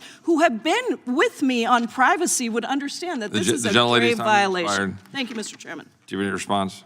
Nothing could be more untrue, right? You have people who are undergoing the mental anguish of believing that they've been born in the wrong body. What these people need are not the most powerful chemicals humans have ever discovered. What they do not need, the most radical surgeries ever invented by humans. They need people to listen to them. Point of order. What these doctors are doing Time is are harming expired. these We can people. submit an answer. Mr. Chairman, I have a unanimous consent request.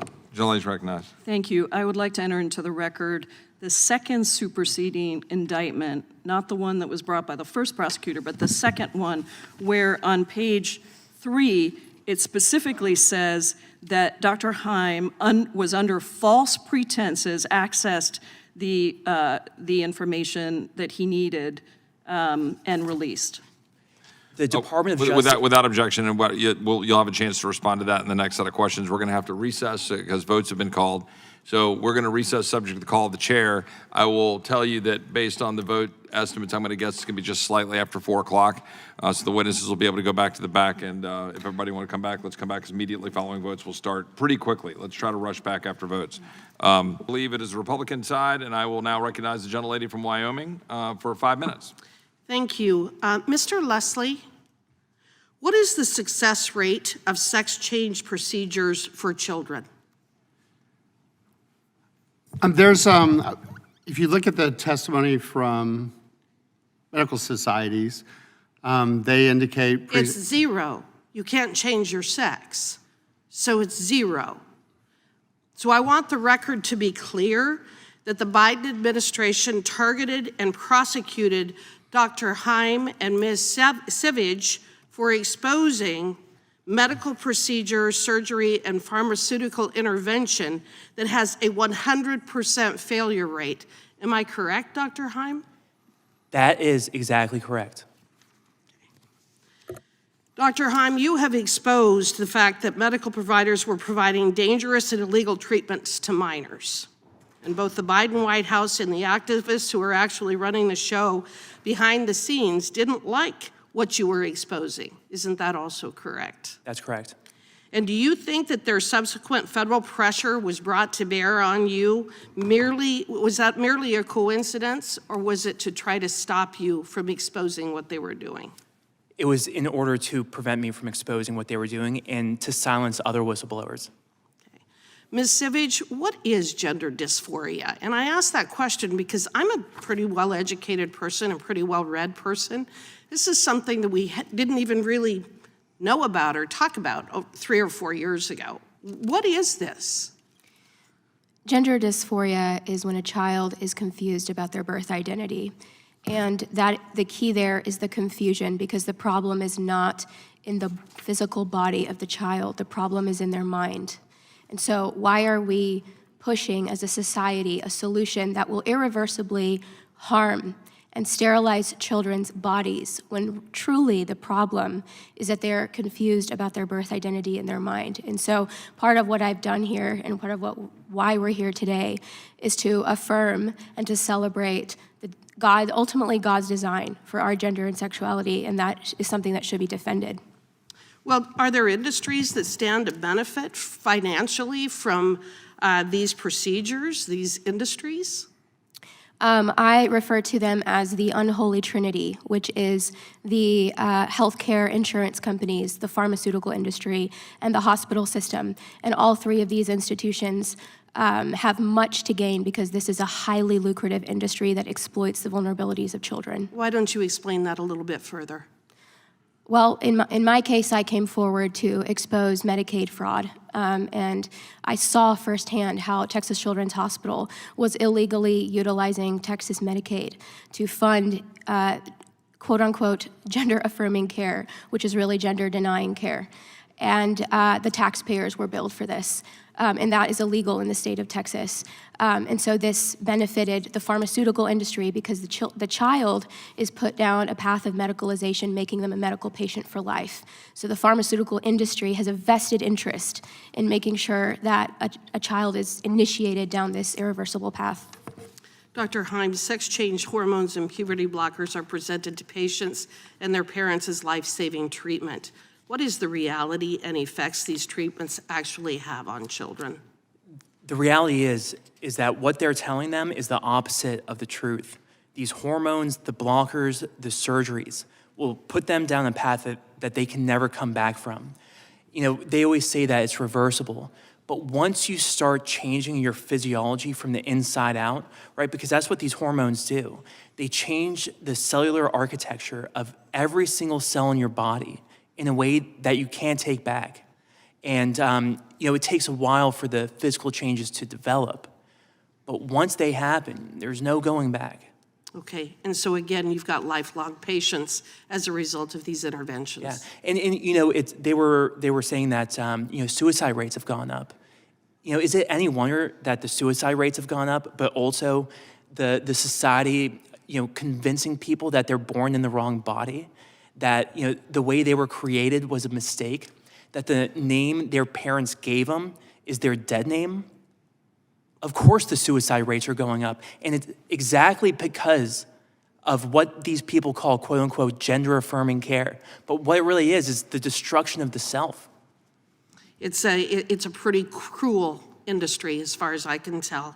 I have a lot more questions I'd love to engage in with all of you. Thank you for your testimony. Thank you for your bravery, and thank you for being here.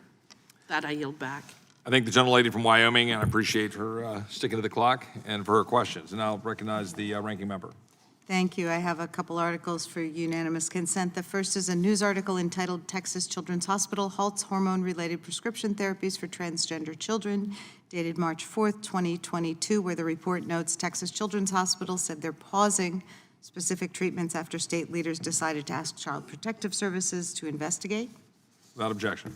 And a second one, Houston pediatric chief's abrupt exit triggers fear and disappointment within transgender community. It's a May 3rd, 2022 Houston Chronicle article where the report notes that the hospital has continued to care for transgender patients in light of a recent statewide injunction. Without objection. Thank you.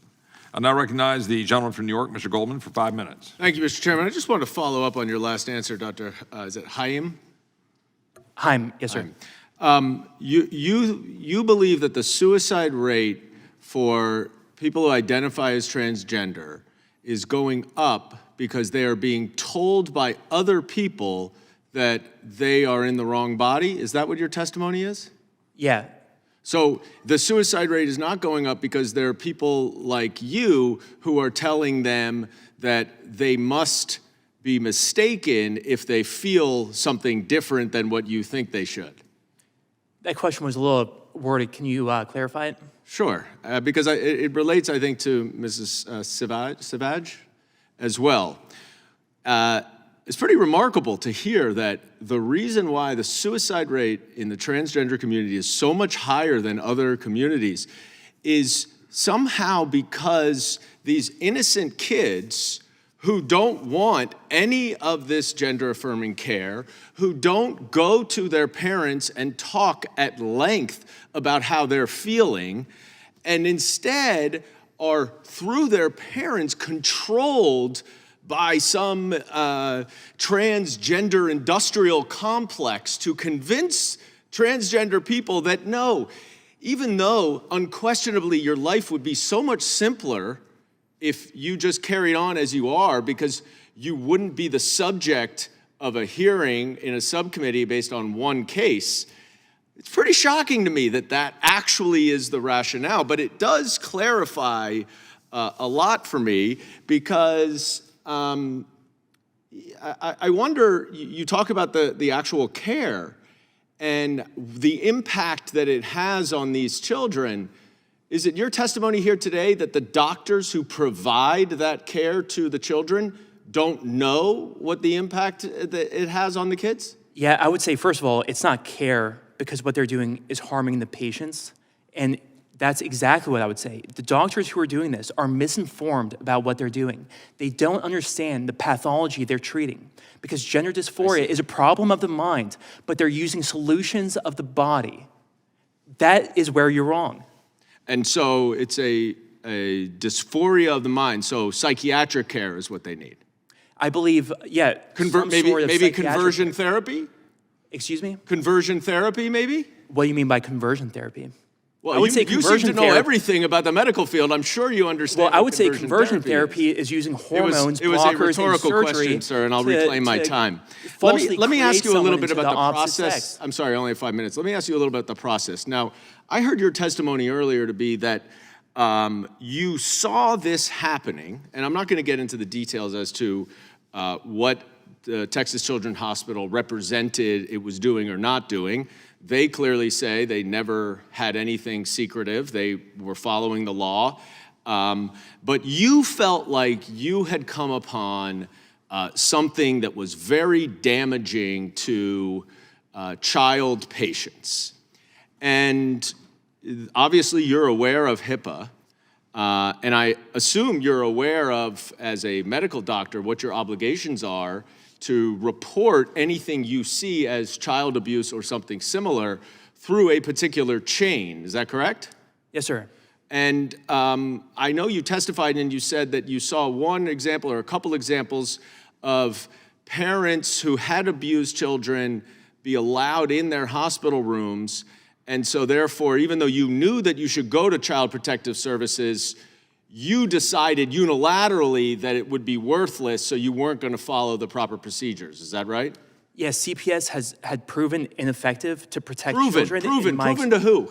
To me. To you. I see. So you get to put your own judgment in instead of the parents, instead of Child Protective Services, instead of the government.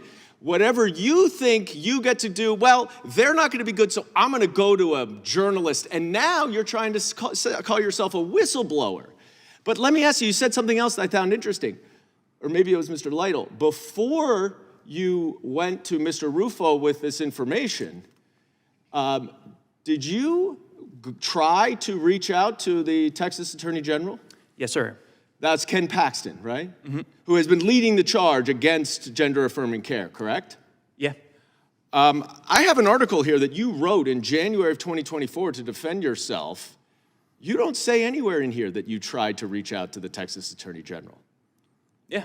So which is true, the article or what you're testifying to here today? I'm testifying here today that we reached out to Ken Paxton's office before the story was released in May of 2023. And you didn't hear back? No.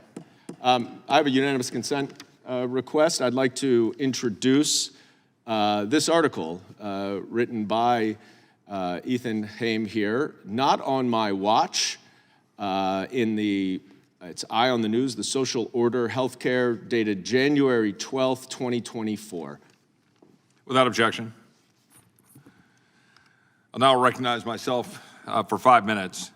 We had, as I mentioned earlier, a witness last year named Chloe Cole, who I've become friends with and come to know, who testified here. She's one example of many of people that I've met and come to know through her and through others. And in testimony, this is similar testimony, it wasn't the exact testimony she gave here. She mentioned that she's a detransitioned 18-year-old woman, now this is older, this is like last year, from California who went through the process of medical transition between the ages of 12 and 16. And then she goes through and describes how it happened, and how she was pushed by social media and how she was pushed by medical personnel to go down that road. And then she goes through and explains, because this is relevant. I'm going to ask a question about what Children's Hospital was up to in Texas. She said, quote, "I've suffered a multitude of complications from the blockers, from the cross-sex hormones, and the surgery." She had a double mastectomy. "My quality of life is still being impacted to this day. I had my puberty blocked when I was already about 4 years in. So I started experiencing some menopause-like symptoms, severe hot flashes and itching all over my body. This went away after I stopped taking them, but I still have joint pains and shooting pains in my spine. During a consultation for testosterone, I was told by my endocrinologist that I would experience vaginal atrophy. I was not informed that this atrophy actually affects the rest of the organs in the pelvic region." She wanted to go to explain more, that she would be unable to breastfeed. It's horrific. It's absolutely horrific. What I want to point out is I heard one of my colleagues said on the other side of the aisle, I think he was asking you, Dr. Haim, about whether or not Children's Hospital was engaging in surgery. And I want to just stick real quick to your allegation that Children's Hospital was continuing to engage in puberty blockers even after what was happening on with Texas with respect to the law in Texas. Oh, yeah, I mean, they were absolutely doing the surgeries after they said they were not doing They were doing puberty blockers and surgeries. Well, the puberty blockers are surgeries. Okay, right. To implant the devices into the child. And that was absolutely happening. That's your testimony. Absolutely. There's evidence of that. And Ms. Sivadge, can you explain a little bit more detail about why that is so horrific? Absolutely. I think there are so many harmful effects from implanting puberty-blocking devices and administering some form of testosterone or estrogen therapies to children. Some of those effects include ovarian atrophy, where prolonged testosterone, taking prolonged testosterone for a female will result in ovarian atrophy, which ultimately results in menstrual irregularities and then the cessation of the menses, ultimately culminating in infertility, the inability to conceive and to have children. Mr. Leslie, a quick question in your work, and I'm going to try to ask some quick questions, got limited time. Do you believe the government should intervene when parents refuse to provide their minor children with access to gender dysphoria treatment? First focus, we believe that medical decisions should be made by doctors, parents, and children. Right, but yes or no? If the parents don't want to do it, should doctors be able to intervene? Doctors, parents, and children should make medical decisions But if the based upon doctors are best trying practices. to do it without the parents and the parental consent, should they be able to do it? Parents and children should be involved in all medical decisions. Involved. Should the parents be making the decision with the child? Yeah, in conjunction with doctors, though, like not. All right, if the parents don't agree to do it, does that constitute child abuse? There are cases where there's medical neglect, but that's not my expertise. What I'm telling you. Is it true that you published a column stating the following, that, quote, "On the other hand, children are less powerful than adults and are particularly vulnerable for physical, emotional, and sexual abuse, but also abuse of power by parents," in one article. In another article, April 25th, 2021, you published an article stating there is no doubt that children need the support and protection of parents, but children also sometimes need protection from actions by parents and government that threaten their health, education, safety, and well-being. In other words, do you think it's abusive if parents choose not to pursue this path? Yes or no? The path of gender dysphoria or generally? Because what I was talking about in those columns were things like abuse and neglect that have to do with what Dr. Haim talked about, was things like, he testified that there's intentional starvation, cigarette burns, those kinds of things that then he sees that the parents are still in the room. So I agree with him that in those sorts of cases, we should actually have protections for kids. Unanimous consent request. Yeah. I would like to insert into the record an article by Mr. Leslie, How Parental Rights Bill Threatens the Health, Education, and Safety of Children. Another article by Mr. Leslie, Governor DeSantis should veto Florida's tragically flawed so-called Parents' Bill of Rights. A number of tweet threads by Mr. Leslie on the same topic. And then a First Focus Campaign for Children letter that I believe that Mr. Leslie authored, dated January 12, 2024, to Tim Scott and Virginia Fox on similar topics. Without objection, I'll now recognize the ranking member. Thank you, Mr. Chairman. Ms. Sivadge, you've issued some opinions here about the propriety of care for gender dysphoria. Now, you're a pediatric nurse, is that correct? Yes, And you have a bachelor's in nursing? I do. Okay, and you received that when, 21-ish? When did I graduate? Yes. In 2015. 2015, okay. And as you described your job, you were working as a clinic nurse where your duties were refilling prescriptions, acting as a liaison between doctors and parents, and obtaining insurance authorization. Is that correct? Yes. Okay. You don't have a medical degree, is that right? I have a nursing degree. Right, but you don't have a medical degree, correct? No. And you don't have a psychological degree? I have common sense. Okay, but you don't have a license to practice as a psychologist, a psychiatrist, or a doctor, And is I know that the correct? difference between right and wrong. Yes, ma'am. So you do not have those things. Okay, moving right along. Mr. Leslie, you testified earlier that child poverty is rising, and we know that's happened since the elimination of the expanded tax credit. Will Republican budget cuts make that problem worse? Depending on what things we see after the in the aftermath of the budget resolution, absolutely, depending on what kinds of cuts.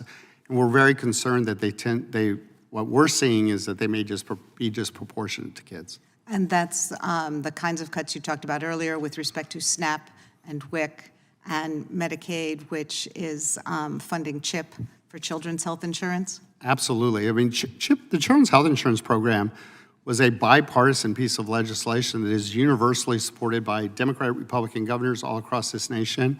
And the polling in America shows that it is the most popular, and people strongly oppose cutting CHIP. I've had a long time concern about children's hunger. Yes. And SNAP has been proven over decades to be a really effective way of alleviating hunger, as have school lunches, school breakfasts. We've already seen cuts from this administration eliminating millions and millions of dollars that go towards school lunches. And now we're faced with a budget proposal that is by necessity, in order to meet its parameters, going to end up cutting SNAP and WIC. Can you talk about the impact of that on children? Absolutely. SNAP beneficiaries are disproportionately children, and SNAP basically prevents children from going to bed at night hungry. And some of the summer meals programs, I mean, those things are also being targeted. It is enormously important to reducing child poverty as well. It has huge ramifications for families. And we know, I mean, I testified earlier, my parents were educators, and they would speak often about kids coming to school hungry, and they had a food drawer, both of them, and they would give kids food because kids would come to school hungry, and you can't learn when you're hungry. Yeah, I think the image of a kid going to bed hungry it tugs at the heartstrings. But having spent a significant amount of time in the public schools, kids who come to school hungry absolutely don't learn. Are we seeing child hunger on the rise right now? We are seeing child hunger on the rise. It's more than doubled since 2021. Another longtime concern that I've had has to do with our streets, and you testified earlier that gun violence is now the #1 killer of children under 19, both through suicide and through homicide. We've already seen this administration cut community violence prevention and gun safety grants to our cities and communities, which actually had seen a reduction in gun violence since a peak in 2021. Can you talk about what budget cuts would mean with respect to reducing gun violence and child mortality? Yes, I would hope that we would all agree that we should do all we can to do prevention, and those grants are prevention grants. They're not gun control grants. They're grants to try to reduce, to improve prevention services. And so that's something that hopefully there's a very bipartisan thing. Another thing that hit the news over the last week was the fact that DOGE and the administration fired everyone at the federal government, all 15 people who administer the LIHEAP program. And LIHEAP provides emergency funding to heat homes in the winter or cool them when it gets so hot in the summer. So with no one there to administer the program, the remaining $400 million for this year and whatever isn't cut from the budget last year can't go out. What does a cut to LIHEAP do to kids? Oh, it's huge. I grew up, as I said earlier, in El Paso, Texas. It's in the middle of the desert. It gets to be over 110 degrees. My wife is from the state of Maine. It gets freezing up there. Same thing. Her family's in the home heating oil business. LIHEAP is huge for no matter what end of the country you live in. Mm-hmm. And life-saving, I would argue. Yes. Really want to thank you for your testimony, and I yield back.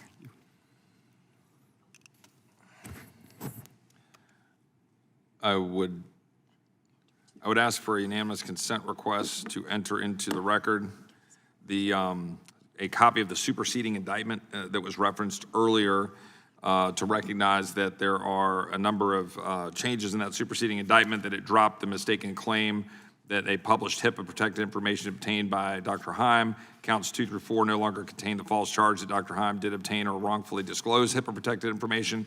No longer alleges that Dr. Haim requested remote access so he could discreetly covertly access pediatric patient files, and a number of other changes in the superseding indictment, acknowledging the extent to which the original indictment was flawed and based on false claims. And with that, I will now recognize my good friend, Mr. Onder.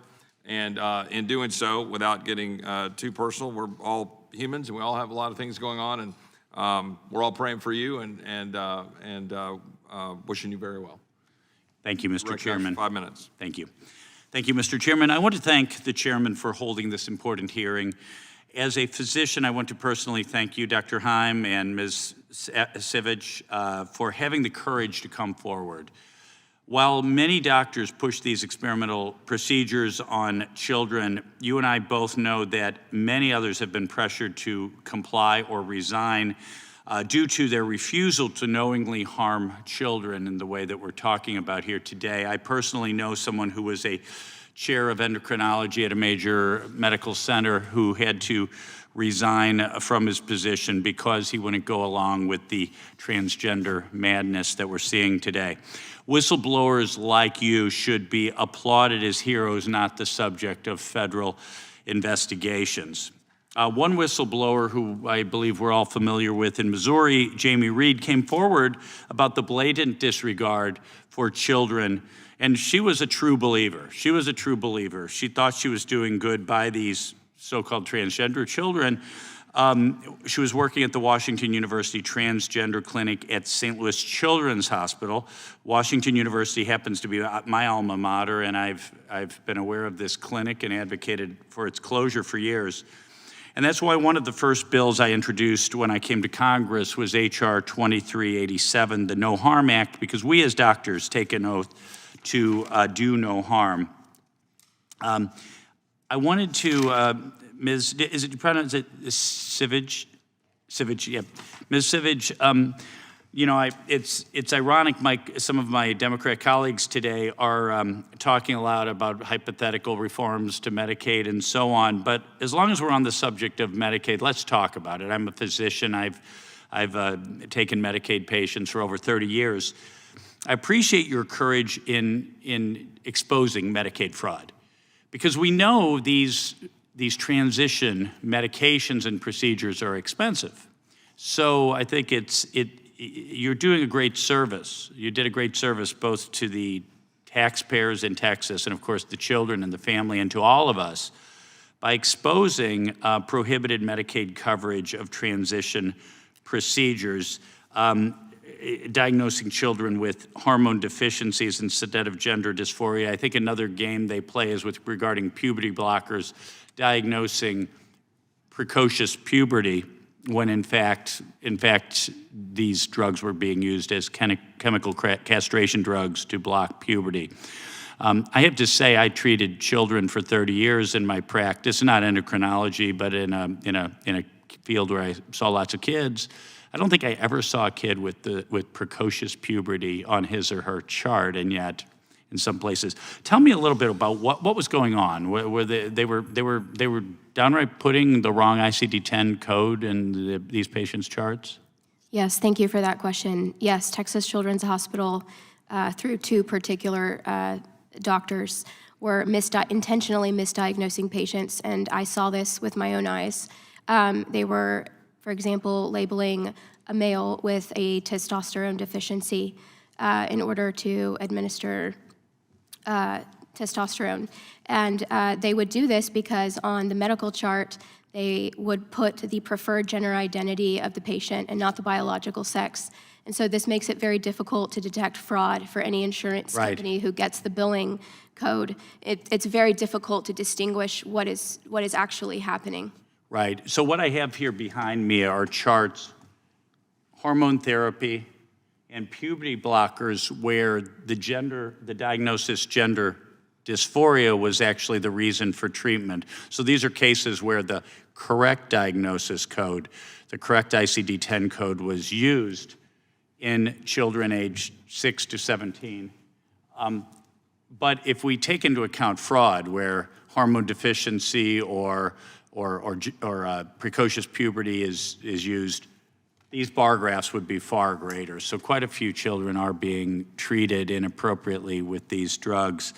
Dr. Haim, I've been reading your story, following you. I'm running short on time, but I just want to say I cannot imagine the courage that you and your wife, and by the way, thank goodness your wife was an attorney and counseled you, because you know what would have happened? You would have made some misstatement that they would have taken out of context, and you would be in prison today for, quote, lying to a federal agent. So you illustrated great courage. You did not violate HIPAA, and there are HIPAA violations all the time that are never prosecuted. They came down on you because you were standing up for kids. So God bless you, and I'm proud to have you as a fellow member of my profession. I appreciate that. Thank you so much. Thank you. Gentleman's time is... I yield back. I appreciate that. I'll now recognize, once I give him a little second here to get seated, my friend from Texas, Mr. Gill.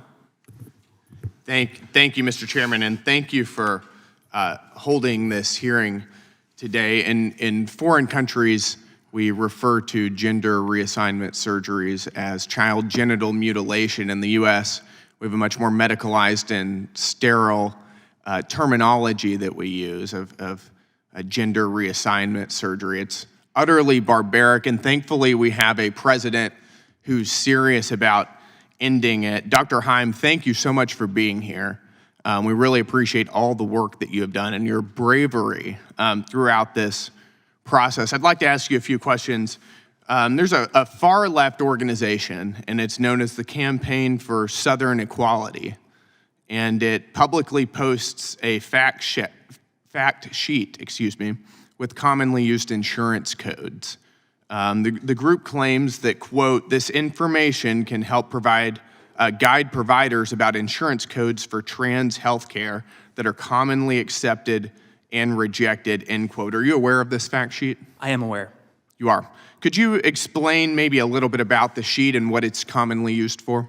So this is really important because when you type in gender-affirming care diagnosis codes on Google, this is one of the top search results.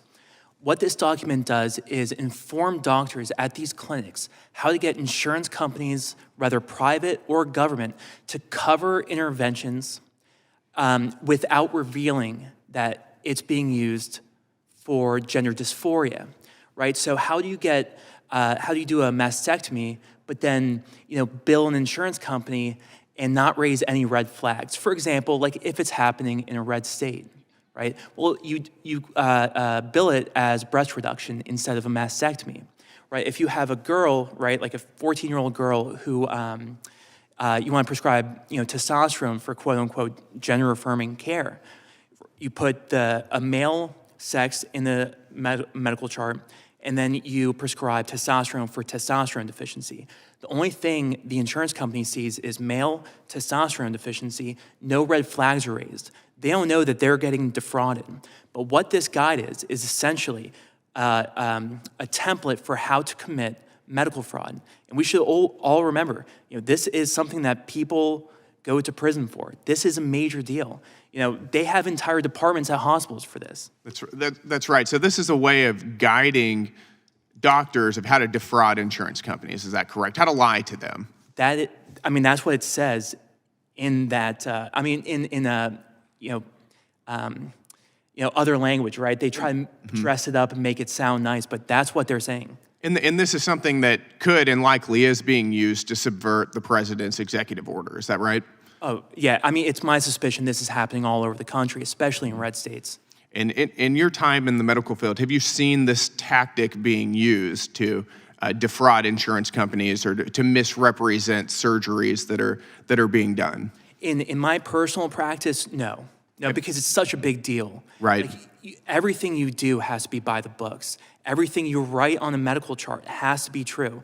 It has to support a certain diagnosis. That diagnosis has to be related to a treatment. If there's any break in that link, that's a big problem. People go to prison for that. Have you ever heard of a healthcare provider using some of these tactics or using a wrong insurance code? Yeah, I've heard about it, and those people are in prison. Mm-hmm. And you suspect, to be clear, that this is currently a recurring practice? Yeah, and there's a few cases in Texas where the Attorney General of Texas has, and of course this is before litigation. We have to remember that people are innocent until proven guilty. That he brought 3 doctors in Texas up for violating SB 14, right? For a similar scheme which has been outlined in his suits against them, where they're using false diagnoses and then misrepresented sexes in order to bill insurance companies to conceal, quote-unquote, gender-affirming care in Texas after the passage of SB 14. Mm-hmm. Yep. Thank you, Dr. Haim. I'd like to yield the remainder of my time to the chair. I appreciate my friend from Texas. I appreciate the witnesses. Ms. Sivadge, earlier, your credentials as a nurse were challenged, I think, with respect to your ability to make the observations you came here to testify. Would you like to respond to that? I would, yes. The sterilization and the medicalization of children is not life-saving in the same way that the dismemberment of the unborn in the womb is not health care. And that does not take a person with credentials to recognize that. Thank you, Ms. Sivadge. I appreciate the witnesses. That concludes today's hearing. We thank the witnesses for appearing before the subcommittee. Without objection, all members will have 5 legislative days to submit additional written questions for the witnesses or additional materials for the record. Without objection,